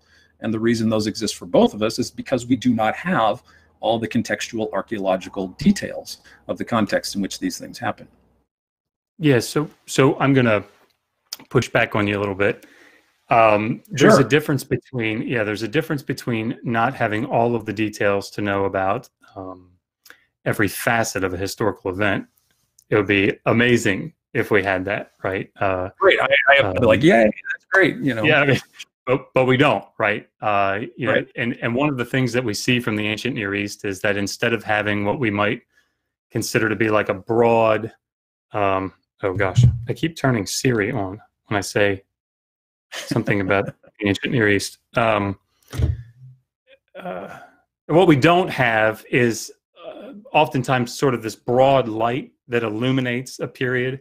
We have, a very fine, bright light that illuminates certain parts in certain places, right? We have an archive that we find, something like the Amarna period. Actually, we know a fair amount about the Amarna period. Sure. Yeah, I'm not saying that. Yeah, no, I know you're not. But something like a prophecy in Ezekiel, right, where Ezekiel is giving very specific detail about what's going to happen, right? If you want to argue that it's hyperbolic language, I have no problem with that, right? But the essential nature of that text, the essential point of that prophecy, if prophecy means anything, and Robert Chisholm in his 2010 article cites this, cites is not the right word, but he not confesses, he admits is the word that I'm searching for, that even if it's hyperbolic language, essentially the prophecy fails, right? And what I'm saying is that from a historian, somebody that works with ancient texts, even though I'm much more on a literary side and a liturgical side, somebody that works in the ancient world, that deals with these texts and tries to piece together the historical periods based on the knowledge that we have archaeologically, art historically, contextually, or textually. What I find happening is that scholarship in general, right, very broadly, for example, in something like Ezekiel 26, says we have something very specific. It says it was going to be Nebuchadnezzar. Not only did it not happen, but Ezekiel says that it didn't happen in chapter 29. Then, of course, he makes another prophecy about how Nebuchadnezzar is going to go to Egypt, and that really doesn't happen either. But nonetheless, they look at a text like that. I look at a text like that and say, okay, that's fine. I mean, Ezekiel got it wrong. It's not like the end of the world, right? But for an evangelical scholar, and I mean an evangelical scholar that holds to a very specific view of the inerrancy of the text, and I would not say, I have a lot of evangelical scholar friends, that would not in any way hold that Ezekiel 26 is somehow referring to Alexander or later nations. So it's not about being evangelical. It's about having a particular view of the text where a prophecy can't fail. And so you have to somehow figure out a way, not you, but people have to figure out a way that Ezekiel actually didn't get it wrong, right? And maybe he didn't understand it completely. Chisholm, of course, argues, if you've read that article, I don't know if you have, but it's fairly popular in the community. Chisholm argues that that it's a contingent prophecy and that somehow Tyre repents. And so, it's the same thing with Egypt. We don't really know why, but Egypt somehow repented. He's arguing like Nineveh. There's sort of that's exactly right.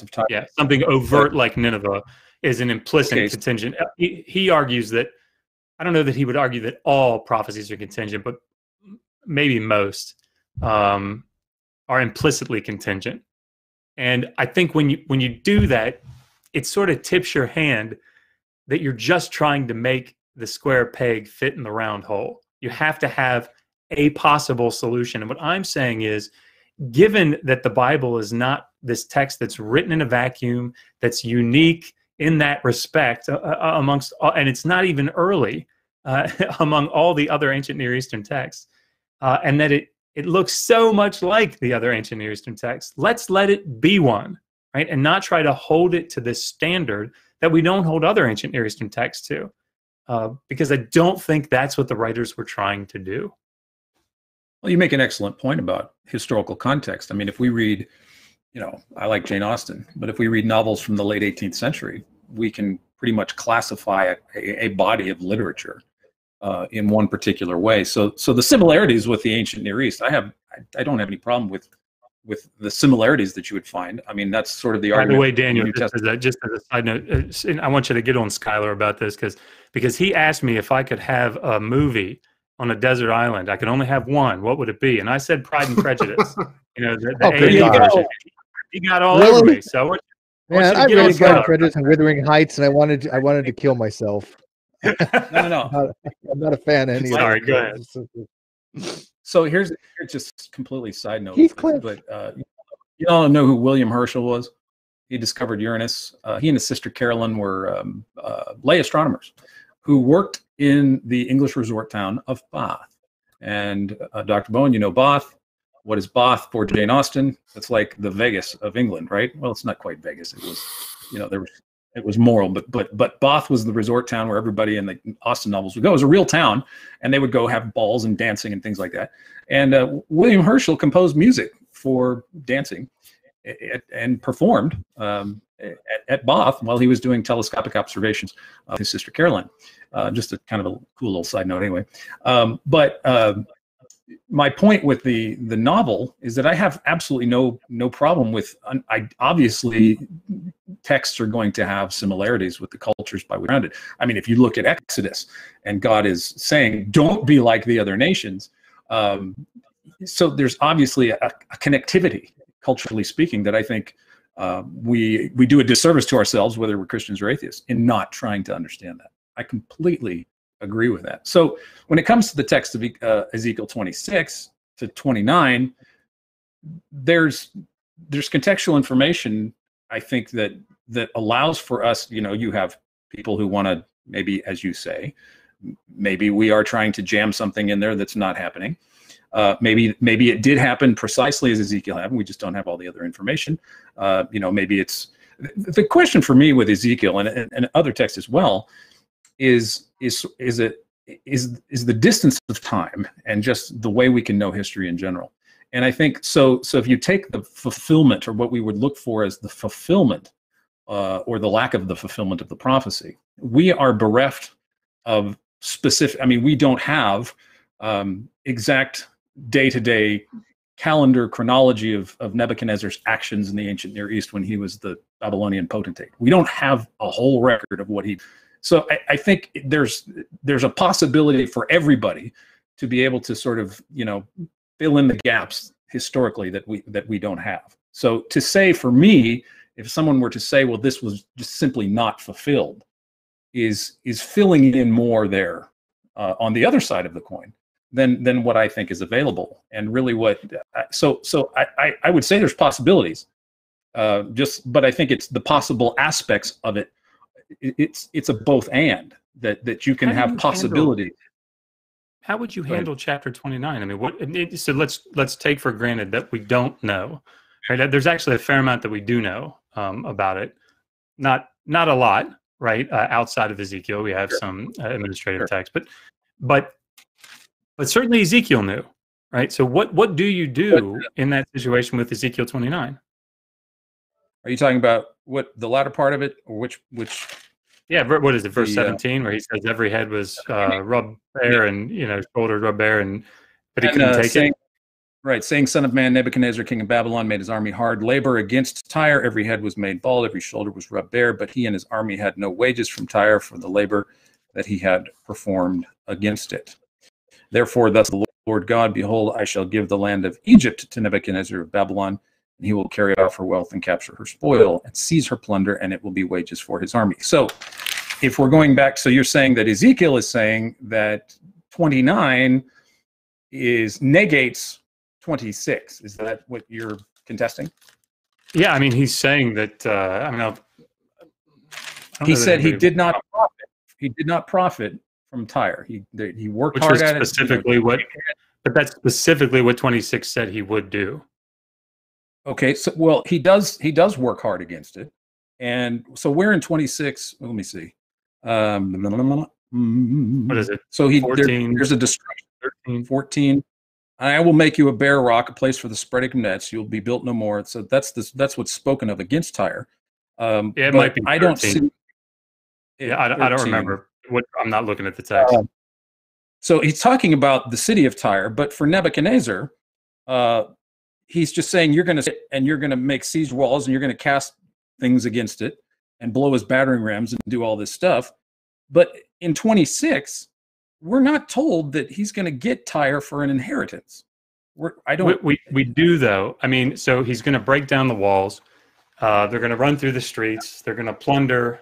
So, I mean, the text. And again, I'm pulling this from memory. I don't have the text in front of me, but hey, Dr. Josh, what's the actual scripture? Maybe I could pull it up real quick. It's Ezekiel 26. I think it's 12, 13, 14, somewhere around there. Yeah, all right. Ezekiel will be sometimes. He will destroy your pleasant houses and throw your stones and your timbers and your debris into the water. So I will silence the sound of your songs.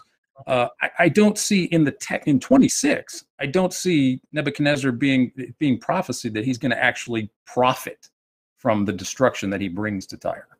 But 29. Can I read the scripture? Can I just read the scripture for everybody? Because I think it kind of does refer to that. So if we start at verse 7, for this is what the sovereign Lord says.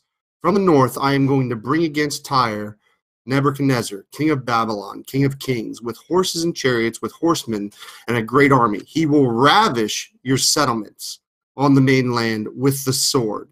He will set up siege works against you, build a ramp up to your walls, and raise his shields against you. He will direct the blows of his battering rams against your walls and demolish your towers with his weapons. His horses will be so many that he will cover you with dust. Your walls will tremble at the noise of the war horses, wagons, and chariots. When he enters your gates, as men enter a city whose walls have been broken through, the hooves of his horses will trample all your streets. He will kill your people with the sword, and your strong pillars will fall to the ground. They will plunder your wealth and loot your merchandise. They will break down your walls and demolish your fine homes and throw you stones, timber, and rubble in the sea. I will put an end to your noisy songs, and the music of your harps will rumble in the sea. I will put an end to your noisy. I will make you a bare rock, and you will become a place to spread fish nets. You will never be rebuilt, for I, the Lord, have spoken, declared the sovereign thing. So it straight up says that they're going to take your loot and your merchandise. It actually says they're going to be rocks, and it will never be rebuilt, which is strange because now it's referring to later on, I guess, in that next verse that Josh had brought up, that the city's still there and people still live there. And not everybody's been killed here because he says he will kill your people with the sword. Did it say all the people at one point? But I think that's pretty clear that they're going to ravage the city and destroy everything. Well, the destruction is clear, and there's no question that Babylon, Nebuchadnezzar did that. There's no question. The text question, the That he difference. did, sorry, that he did what? That Nebuchadnezzar came against Tyre. But sorry, No, yeah, no. They will plunder your wealth. They will plunder your what I'm wealth getting and loot your merchandise. That was They what will was make in a dispute just a couple of months ago. Right. So so again, this gets back to a very specific ambiguity that you can make a case for a possibility in both directions. So here's how this could work. You could read spoil, verse 12, as though the Babylonians, after they took all that stuff, made a profit from the stuff that they took. You could say that. You could certainly say that. It strongly looks like that is implied. If you go to 20, I don't know if that's what that says. I think it says they will plunder your wealth and loot your merchandise. They will make the spoil, they will plunder it. Okay, so they will take.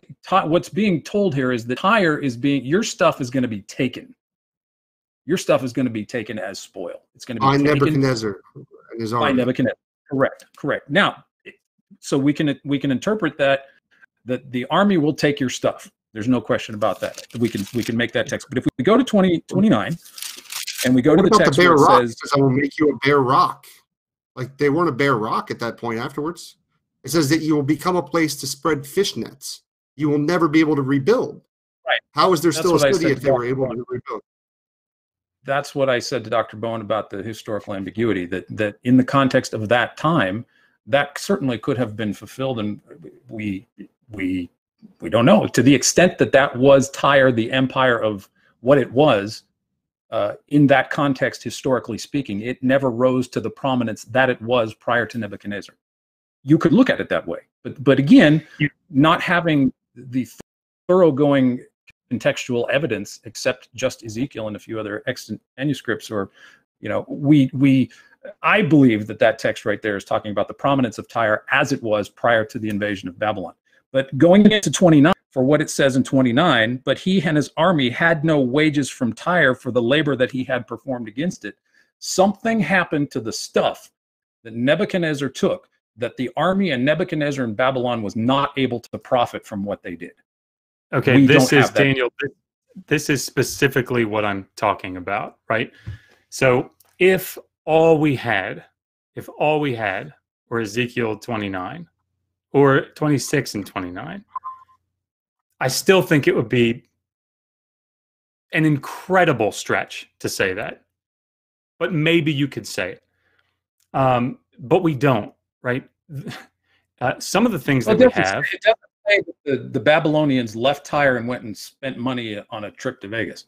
It doesn't give us what did the Babylonians do with the stuff they took from the city of Tyre. We don't know. Okay. Ezekiel tells us it seems like they didn't profit from it. They got stuff, but somehow, for whatever reason, it didn't increase their wealth. They weren't paid by the spoil they took from Tyre. Something happened. We can say that. And I think we can say it in both directions, Dr. Bowen. You can say it wasn't fulfilled based on I strongly disagree for a couple of reasons. One, the main point of Ezekiel 26 and also later of Ezekiel 29 is that the island city was not taken. That's the point. And the reason that it's the point is because several kings had tried to do it in very recent history, right? And Alexander was the one that actually was able to do it. So to try to pull this and to tease out, first of all, shalal, bazaz, these words that are used in 26. Yeah. Go ahead. Sorry, I can't hear you. But the word plunder, to spoil, are used both in 26 and in 29. And the point of the text in 26 is you're going to get into this exceptionally wealthy city of Tyre, right? It's in the midst of the sea. It's like the gem in the midst of the sea. He's gonna get in there and he's gonna tear it down and he's gonna stomp it into the ground. He's gonna get all the spoil, and then he's gonna go back and that's the definition of plundering, right? It's the definition of spoiling. And 29 specifically says he didn't do it, right? And now his plunder, now his spoil is going to be Egypt, which of course he also did not get. But I think but this is my point, right? I'm gonna grant you, just to make my point, that we could somehow allow for this nuance that the Babylonian army, after 13 years, even though we have external evidence, particularly later and contemporaneous evidence that says that he didn't get in, I'm gonna just say that that meant that he got in, he got all the plunder, he got all the riches and wealth, and then spent it. And that meant that he didn't make any gain from it because they blew it at the local Vegas. I mean, I'm not saying that they spent. I'm not even saying they spent it. I'm saying we don't know what he did with it. Okay, so that he dropped it on the way home. I mean, like, so I'm sorry, I don't mean this rude, but as ridiculous as that sounds, I'm going to grant it, right, that it's a possibility. It's within the realm of possibility. Embracing that in lieu of the plain reading of the text and of the historical period, and not just the plain reading, but like the overwhelmingly convincing reading of the text. That's the point that I'm trying to make, is that if you're inside of this thing, if you're inside of this Christian perspective, this Christian worldview, and it has to be true, again, and it sounds like, Daniel, to you, it has to be true, because if it's not, there's going to be some fundamental shift, some paradigm shift that your faith won't allow. I don't know that, but it sounds like it. And I know a lot of people that have this, right? I was one of them. And what I'm saying is that going to an ancient text and putting these types of constraints on it and trying to tease out a possibility and holding on to that, as opposed to just dealing with what the text says in and of itself, and then shifting your paradigm, changing your model to allow for it. That's the problem that I'm trying to point out here. No, I completely understand the approach and appreciate your insight and your experience on both sides of the fence, Dr. Bowen. I don't contest your knowledge about these texts at all. But something between 26 and 29, I mean, you talk about what the plain reading of the text is. And it sounds like, when you say that, it sounds as if that you know conclusively that Ezekiel was wrong. Or that, so in other words, Ezekiel wrote this, if we're going to grant his authorship. And this has been extant for centuries. Certainly, he had a knowledge of that particular part of the world that is lost to us. And what he conveys to us is not the exhaustive, comprehensive treatise of what happened back then. And but it need so not I be. think, but the exegetical sword cuts both ways, sir. I think that you can be predisposed to think that Ezekiel had to be wrong. And that's an I'm not exegetical predisposed interpretation. to think that. I'm not saying you are. I'm not saying. Sorry, you're saying you generally. No. I got you. In a general sense, that one can be predisposed to see this text exegetically as incorrect and a failure of prophecy, and you can sort of be stuck in that mindset, like an evangelical might be stuck in the mindset of not being familiar with the culture or the context, and just jamming something in there that's not there. So all I'm saying is that interpretive exegetical constructs, the danger, if you will, of being locked in, if you will, to the text, or the plain reading of the text. We always like to use that. I mean, I've been guilty of that. It's just the plain reading, right? I'm interpreting it right, and you're interpreting it wrong, or you're interpreting it wrong, and I'm interpreting it right. I think for me, there's a great deal of I don't know.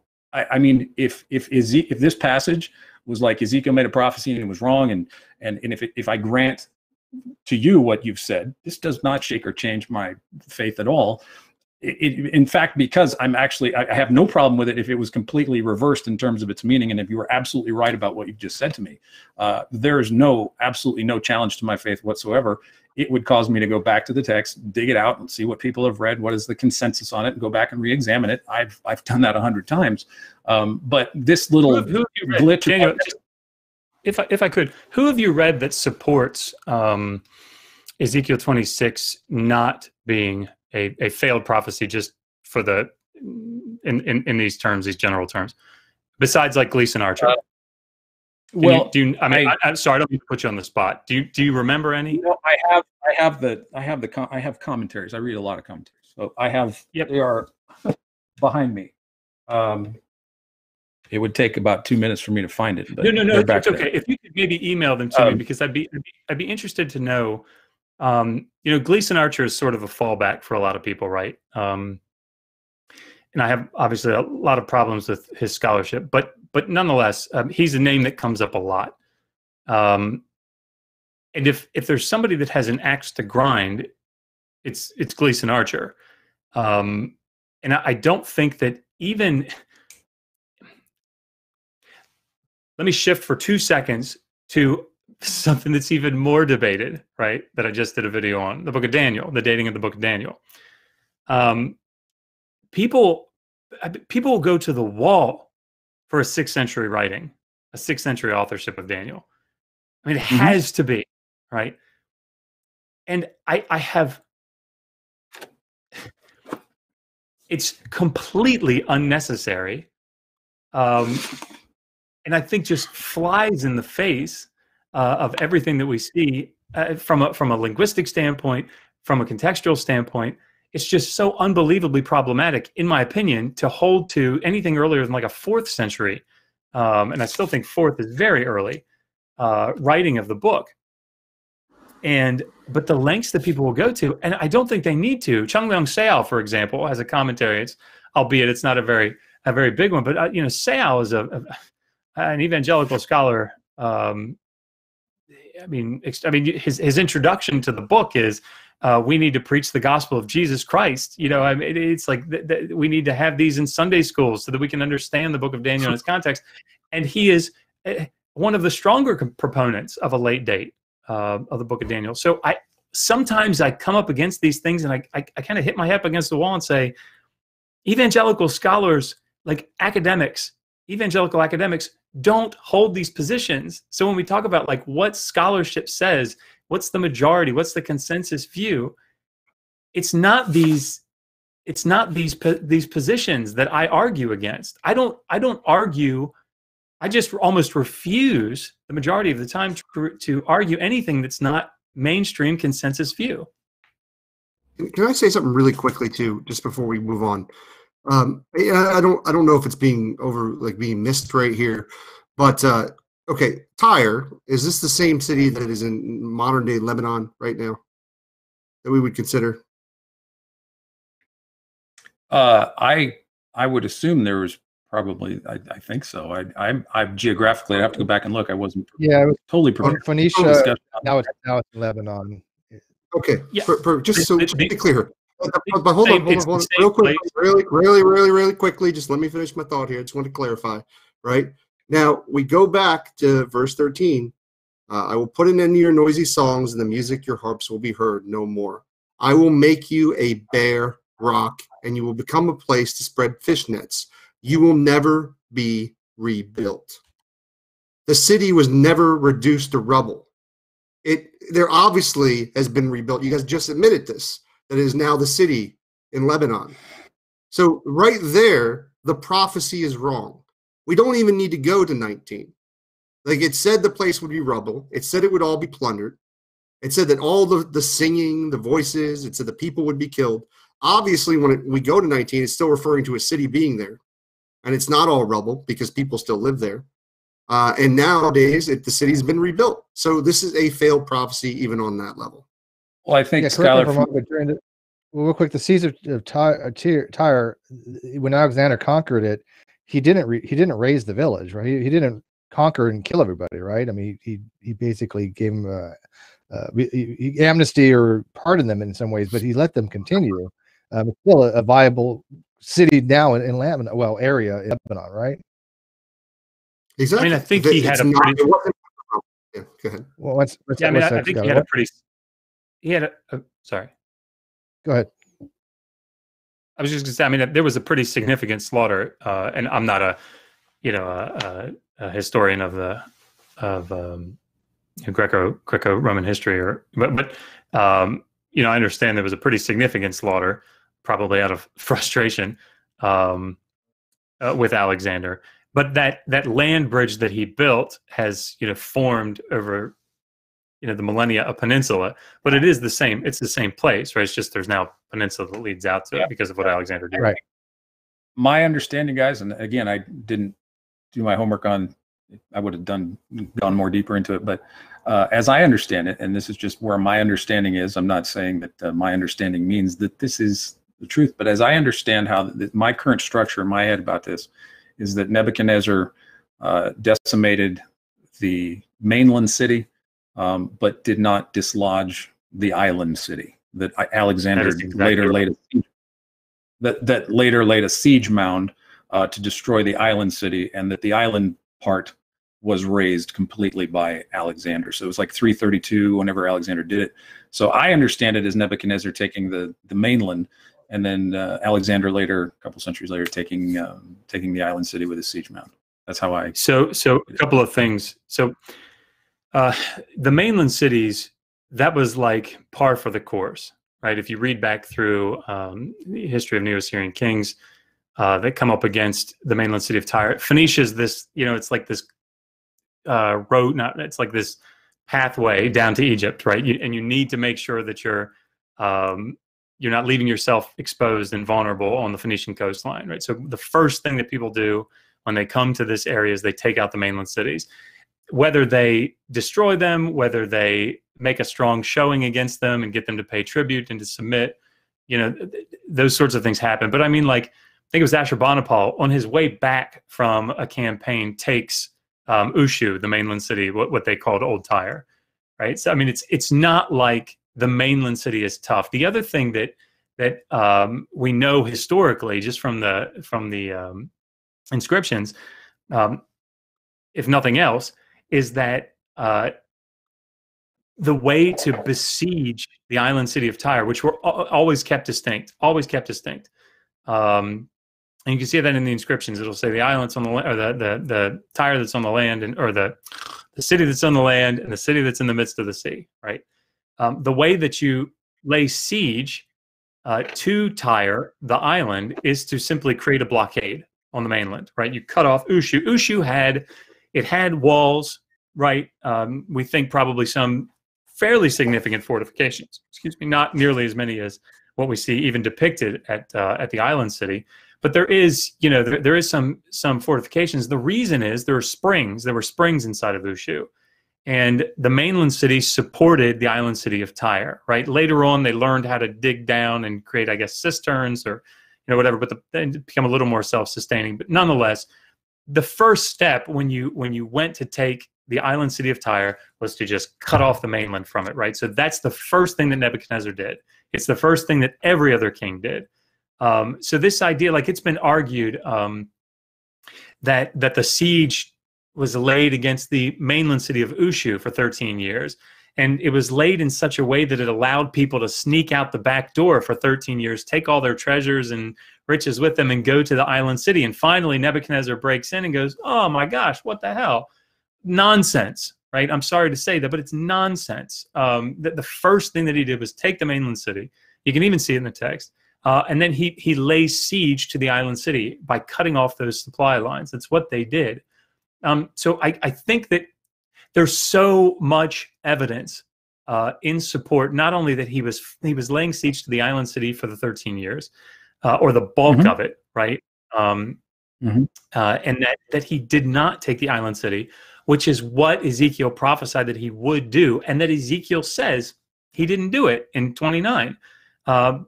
Where does it make the distinction between the island and the mainland in 26? Where do you see that? Yeah, let's go to it. I see in verse 6, also her daughters who are on the mainland will be slain by the sword. But on the I see verse 8 on the mainland with the sword and battering rams and all that. I don't know. Can you take anything? She will be a place. She will be a place. Verse 5 for the spreading of nets in the midst of the sea. It's the phrase for the island city of Tyre. Okay? So she will be a place. Now, okay, that's a distinct characteristic of what will happen. In verse 3, though, in the context on the mainland with the sword. Verse 8. What do you think, Dr. Of I will bring many nations against you? How do you look at that one historically? Yeah, I mean, I wrote a paper on this and then made this video that everybody can go to our channel And when they do subscribe, we're like 41 subs away from 5,000. I just noticed. So we'll plug there. Thank you for that, Daniel, for reminding me. The link is in the video description now. So take 5 seconds to click on that. Because I think, yeah, I mean, part. I'll just quickly so you can kind of answer this more. Yeah, we got to start wrapping this up. We got to start wrapping this up. Oh, and, we do have super chat to get to. Sorry, so yeah, we're at 2 hours. So go ahead and say what you got to say, and then like I said, I got 1 or 2 things to add real quick, and then we're going to do the super chats, and maybe there might be a question you want to hold off, Daniel. No, I have looked at many nations. So for me, and this is just me, and I'll go back and dig through a little bit more. I look at the things that God says, I will bring many nations against you. And then, so what happens in there could possibly be filled in by not just Nebuchadnezzar, but later Alexander as well. I deal specifically with this in the video. And if you become a Patreon, I think a $5 Patreon, you can get the paper that I wrote, but I actually read the paper in the video. So, I mean, you can get the video. But that's one of the 2 main points that I deal with is this many nations. So. Okay. Well, let me just add 1 or 2 things, caveats, because we have to move on to wrap this up. One, Bertrand Russell came up with something called bare possibilities, which is basically, okay, yeah, something's possible. Nebuchadnezzar could have had aliens take him up and take away his treasure, therefore his loot's gone, or whatever. There could be an infinite amount of bare possibilities. And one of the things that we have to take into account, if you allow for some kind of credulity to any of these and all of these possibilities, it just bloats your ontology to no end. I think when I'm listening to apologetics, and no disrespect to you, Daniel, but when listening to apologetics, it literally is this accounting of bare possibilities and saying, well, it could be this. Oh, it could be that. The plain reading of the scriptures and the principle behind of clarity of scriptures seems to discount the need to have that many hoops you have to go through in order to try to read anything to fit the narrative that you're ascribing to. When it comes to prophecies, they seem to be always contingent upon things in some degree. But if a prophecy comes true to most people, it's not going to be a game changer. I think if we found out that this prophecy was the case, I don't think either Dr. Bowen or Skylar would go, oh, okay, yeah, Christian, right? But to somebody who actually believes that prophecies are the case, a failed prophecy is devastating. You can't just, move past that, because a prophecy for anything would be determinant that they're not actual according to the scriptures. So I think there's a no, and again, I don't mean this disrespectfully, but I think there is a cognitive bias there that you have to find reasons for the finding that these are not failed prophecies, as opposed to somebody like Dr. Bowen, who honestly doesn't really have a dog in the fight. I mean, he's plain face. So I don't think he has to say, well, in order for me to stay atheist or agnostic or whatever, I have to show that this prophecy didn't come true. Does that kind of make sense? No, I think the axiomatic starting point of looking at text from the ancient Near East, you begin with certain evidentiary axiomatic ideas about what you're looking at. And you can come at this with saying this is a failed prophecy, or you can come at this with saying I'm not sure if it's a failed prophecy, or you can come at this with saying no, it's probably true, and I just don't have all the information. And so like I said a few minutes ago, I hold it with an open hand. I think there is more information that we don't have, but I fully believe, and when you interpret history, there are always possibilities on both sides, and you have to land on one point or the other in regards to that. And I am not to avoid going back and looking at something. I will certainly go back and look at the stuff that I looked at about a month ago or 2 and just kind of rehash it. But I'm perfectly willing to examine it and see why and have further discussions. It's how I learn, and that's what I wanted to come on tonight. I wanted to learn. Yeah, no, and we live these kinds of discussions, and we do appreciate you coming on. Hopefully that you and Dr. Bowen can maybe continue onwards and get a dialogue on that. Yes, Dr. Bowen. Just 5 seconds. What I would say in light of that, to maybe be like a challenge to maybe your interpretive approach, if you're looking for that, is we have a lot of Mesopotamian, particularly in Akkadian prophecies, right? Particularly in the New Assyrian period. They're well published in translation. if you go back and read through those prophecies, would you go to the same lengths to try to reconcile them if they fail?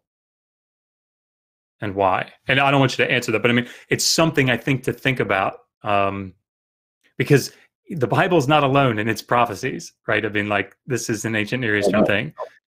So but I think you have to have a standard by which you measure failure or success of a prophecy. I think that what gets to the heart of your question. Well, I agree, but I think Skylar kind of wrapped it up pretty well. That if you look at it just direct on, I mean, the prophecy does seem to have failed. I mean, the city. You say the key word there, Steve. It seems, and I agree. It seems like. Well, yeah. Again, I mean, these are all subjective things to some degree. I mean, we all have our own biases. We all have the way of looking at. We all kind of having a persuasive argument here. I mean, people come on and they have the listen and say, okay, who's more convincing? And now, granted, all the people in here are very erudite and very educated on the topic, especially on the Bible, far more than I could ever hope to be.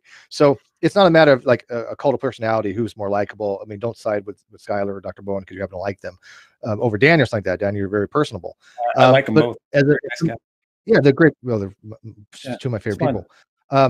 But when I'm looking as an observer and I'm just having to look, okay, how do I look at this prophecy? I don't very little. We've talked about it before, I guess, but I have to say, to me, it appears to be a failed prophecy. Now, as you said, well, its appearances are seeming, but that's all a person can really go by. So when people look into this, they have to make their own judgments on it. But maybe there could be more communication between you and Dr. Bowen on this, and he can kind of, give you the more technical aspects of the biblical history on it, and see if you don't, change your position on it. And if you do, maybe or maybe not change your whole paradigm. I don't know. To me, if there's a failed prophecy, it kind of is indicative of the Bible maybe not being as able to predict the future as much as it thinks it's able to. Right? I don't think that really exists that much. In 25 years, I've had my exegetical eyes open to many things, and I'm not. I personally, obviously, I think it is a fulfilled prophecy to some extent, but obviously I think there's information that's missing. And I think the realm of historical possibility is open to us because we do not have an exhaustive account of what actually occurred. So anyway, I just want to confirm, though, that I appreciate and admire, and I do not want to sound like I'm, dismissing all of the body of knowledge. Oh, not at all. No. Yeah, nobody feels that. At all. You seem like a really good guy. Really appreciate it. And I don't want anybody leaving any negative comments for you either, because I think you no, I have forth your position. Just, very, very educated wise. Dr. Bowen, just to let you know, when I found out it was Dr. Bowen, I volunteered because I've watched you a couple of times, Dr. B, with Aaron Ra. I've spoken with Aaron Ra personally myself about Isaiah 53. And I know he did a video with you on that. And so anyway, I came on because I wanted to kind of hear your perspective on stuff and to learn a perspective that I have not heard before. So that was part of the intent of why I volunteered. So thank you, Dr. B, for being patient. And you want to be on with Skylar too, right? You volunteered because Skylar was on. I'm nowhere near as cool as Dr. Bowen is. But it would be great though. Daniel would be great to come on Digital Fiction. He would be actually a great guest to come on a show one day. Because I think a really smart guy, really interesting, a lot of really thoughtful. No, I totally appreciate Daniel. Yeah, people shouldn't really say any negative comments about it. We just have a disagreement opinion when it comes to scripture and how we interpret it. But yeah, this was a great show. Yeah, you should have been more jerk, Daniel. We could have had all these sparks flying. Yeah, it was the fun of with the dumpster fire. Oh man, we're expecting so much here. I can act like an idiot and do dumpster fire if you're looking for that too. Well, let me get these super chats out of the way because I'm glad this wasn't a dumpster fire. I mean, they're fun every so often, but you can't have every. Frog and toad in the wings. You want to do some serious theology? I have frog and toad. So okay, I'm ready for a dumpster fire. Well, maybe when you go on Digital Fiction, you can kick it up a notch. Let me read these off real quick. Wesley Skinner, $10. He doesn't know who Skylar is. Listen here, fellow audience members. After this show, y'all need to sub to his channel and start listening to the things Christians will defend once Skylar corners them. Yeah, that's Skylar has really good discussions. Not going to front. We're gonna revisit our discussion. We're going to revisit his video on objective morality one of these days. But other than that, he's really good at what he does. Knockdown Wheel, 5 Canadian. Did you hear the one about the dyslexic insomniatic philosopher? He stayed up all night pondering the existence of dog. VRCNG TRX, $2. Here's my tithe to the Book of Agnosticism. Thank you. Bless you. Serbia, $5. How is the gym competition having painful movements, soreness, and growth, if not a break, natural evil in contrast to stubbing a toe? Well, I mean, I don't think soreness would be a natural evil. That's actually, beneficial. That tells you that your muscles are growing after or they, healing after you've worked out. I mean, stubbing a toe is just a gratuitous, evil that happens. That's natural. It's not because of free will. So even the free will theodicy doesn't really have an accounting for that, right? It wasn't intended to. That wasn't Plantinga's. Now he does dive into it more when he brings a lot of things down to eventually reduce to Adam and Eve, but I think he jumps the shark at that point. So Plantinga's a very smart guy. I mean, I don't agree with him on a lot of things, but he is clearly a brilliant philosopher. Brian Stevens, $2. The Skylar, he's got better kids. Checkmate atheist. Okay. Bram Well, I gotta keep kids is what it is. SL1 SLI1, $5. The Life of Brian was a far better story than anything in the Bible, and it made more sense. Life of Brian was a good movie.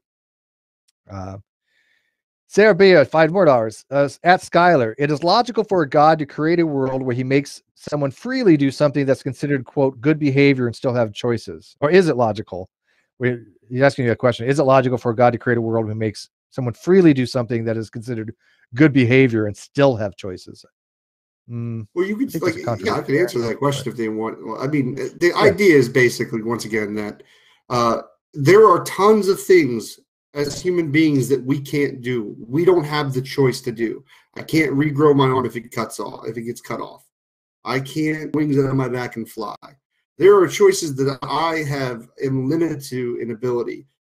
Therefore, it seems very logical that God could put certain limitations on humans, and we would still have all kinds of choices. And don't forget, the real choice, what we're really talking about when we talk about free will, is the idea that we have the ability to love God or not love him, to accept him or not accept him. That's the important part, right? That's what you'll hear the Christian argue. They'll argue that we would be robots and it would be like an abusive relationship if he forced us to love him. So when we talk about free will, we're not necessarily just talking about every little choice you make.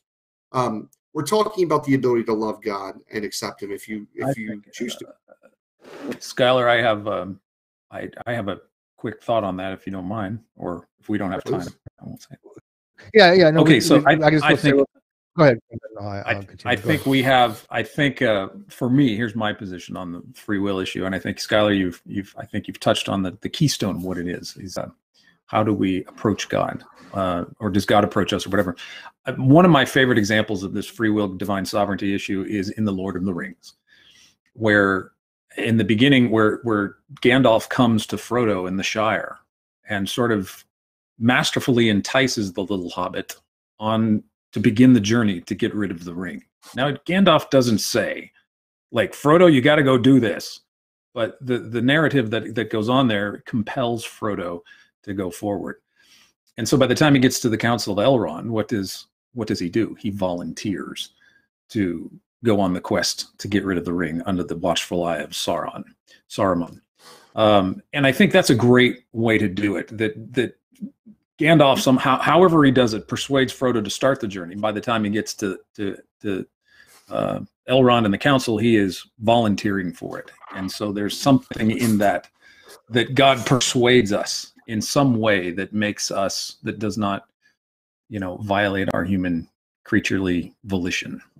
And I think Tolkien kind of masterfully explained how that all happened, I think, in The Lord of the Rings through a good story. That's my. And let me add one thing. I think there might be a distinction made between what's called free choice and free will. As a compatibilist, which again, I don't think there's any really one perfect position when it comes to determinism and indeterminism. No, it's a hard question. It's a very hard question, and compatibilism is like saying things that serve evils kind of thing. Because I don't believe in libertarian free will. I don't believe that we have free will meaning that there are no external forces that influence. But I do believe we have will, but I know we have free choices, and there's a difference. Free choice is the ability to make a decision, right? Let's say I decide to have wings on my back, as Skylar would say. I have the free will to do it. I don't have the action ability to it. And I think there's a distinction between the concept of making a free choice and enacting that free choice into free will. And I don't think that we have any. Whenever you do anything, there's always a reason behind it that's internal, and those internal things are still influenced somehow, some external factors. The way they look at it is, if you would rewind the tape and maybe make a decision, and you say, okay, I have a choice between A and B, and I go back in time, given the exact same conditions, the incompatibilist would say, well, it's random. The other person could make A to B, but the determinist would say, no, the person who determined B has done B will always do B given the exact same conditions, which is indicative to me that there are external forces that make our decisions in some way for us, right? So I think all in all, free will is more illusionary, but this my take on that. I think there's a be made between having the choice to do something and having the free will to actually enact that free choice. And I think it's interesting. Go ahead. I'll stop. No, go ahead. Does that make sense to you, Daniel?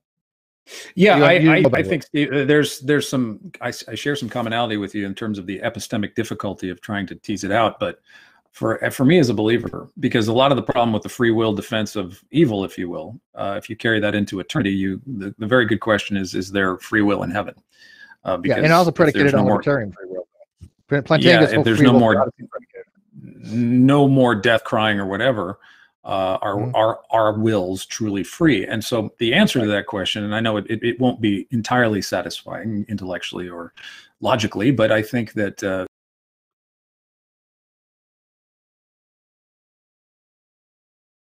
did we lose him?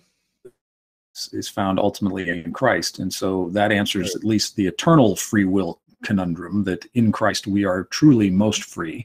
But it does still leave a lot of perplexities down here. How do we approach?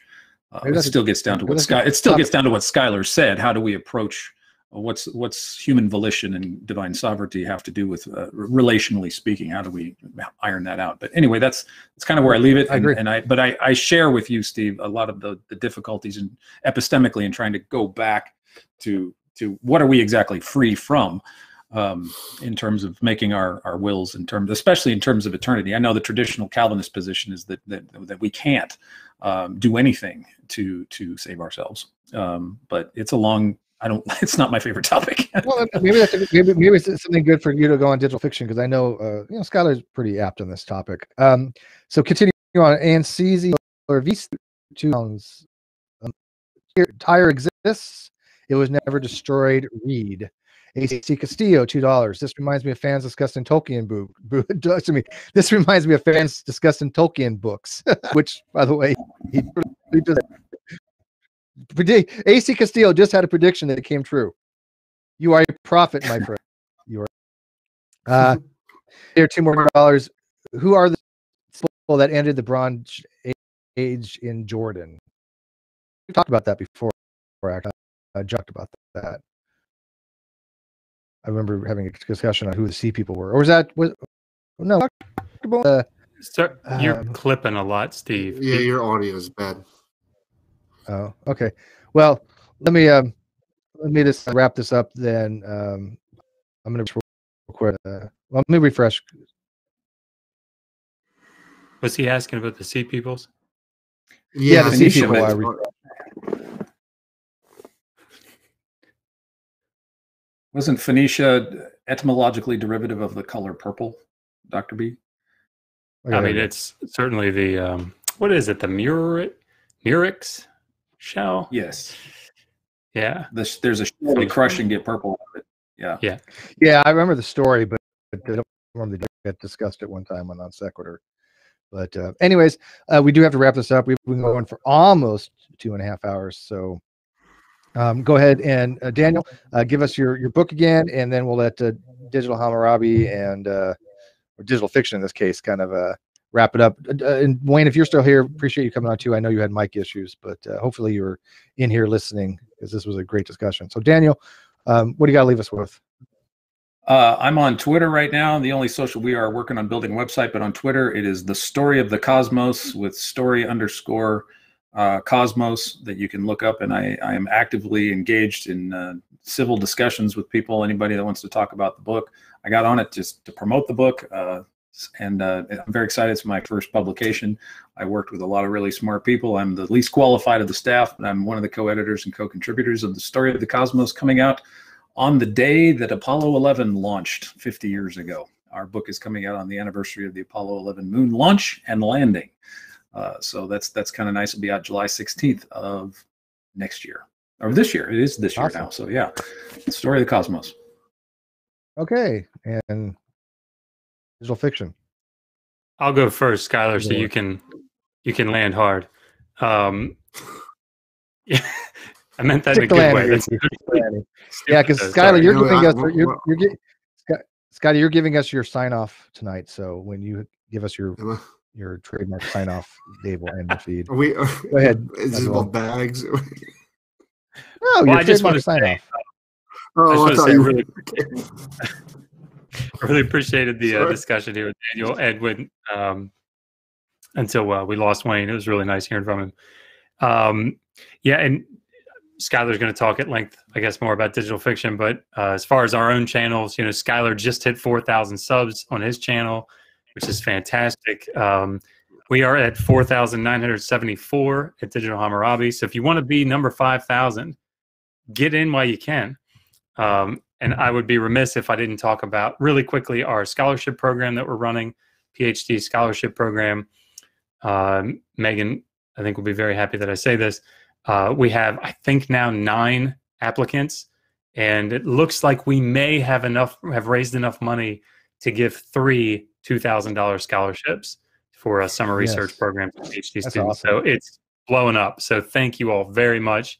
Please go to digitalhammurabi.com. All the information is there for our Facebook and Twitter and YouTube and all this stuff, and all the ways that you can contribute to the scholarship program. 100% of what you give goes to a PhD student. So awesome. That's well, I just want to say it was amazing to be here tonight. Of course, I run the Skylar Fiction Show. And if you like stuff like this, if you like to hear me debate and have conversations with Christians, you would love my channel. I've had recently I had Mike Winger on my channel. I talked to Slimy Vocab Malone recently. All types of great, interesting people. Morality tends to be a big focus of mine. I love morality talks. We all know that I'm right. That's right, Steve. But the thing is, if you want entertainment, you want good theological discussions, if you want Bible talk, and you want to hear an atheist when it comes to Christian religion, at least, if you want to hear an atheist ask Christians tough questions and often sometimes see them not have good answers, I'm the channel you want to go check out. And digital fiction is kind of our new idea, to where we're going to have a lot more fun. We're going to be a lot more creative. We're going to mix art, theology, philosophy, and entertainment all in one go around, right? I mean, with a sexy face like Dr. Josh and a brain that's even 10 times smaller than mine, how could you go wrong? So just remember, I appreciate all of you. Thou shalt like and subscribe. It's true. And but if you want more, people want to know real quick. Real quick, are you doing an after show real quick? Probably not. I've got to get some sleep. Probably not tonight, man. I have been going every day, and I've got to be up at 6 a.m. in the morning. Yeah, you've been going hard every day. It's been going good, man. We're growing, man. I'll tell you what. Like, we had 150 people watching the last 2 nights. We had 200 people watching the night before live. So it's been like, we've been getting incredible crowds for only having 4,000 subs. I want to make that difference. We need to get more people subscribed. I always tell people on my channel, the way we're going to keep getting better guests, higher names, is you guys got to watch. You got to share, and we got to get my name out there, and Dr. Josh from Digital Hammurabi's name out there. Because listen, we can be fun. We can have good debates. And the most important thing is, I always say, and I'll cut out in just a minute with my catchphrase here, is the idea that, like, if you want this world to be a better place, right, and you want to change things for the better, you've got to have good arguments. You've got to know, if you think that religion is a dangerous thing, as I do, I think Christianity does things to people's minds and leads them down bad directions. Not in all cases. Let me be fair. Like, there are certain moderate Christian beliefs that can be very mellow. But people who, when you believe the Bible and you take it literal and you think that God did all these terrible things, in my opinion, it can lead you down very bad paths. And we've seen where history has happened. So you got to be prepared. You got to know the Bible. You got to have the good arguments. You need to know the tough questions to ask Christians. So you don't make terrible arguments as atheists. That's the worst thing you could do. You're not helping anybody. And you can do it with a smile, and you can be friendly. Yeah, those people can but come to until me. next I'll time, help yeah. you with the bad atheist arguments. Come to my channel for that. I'll correct you on those. Me and Cyrus will fix you. All right, take us out, Skylar. So, everybody, thank you for watching. We love you all. And until next time, subscribe and make the world a better place. Good night. Non sequitur. Your facts are uncoordinated.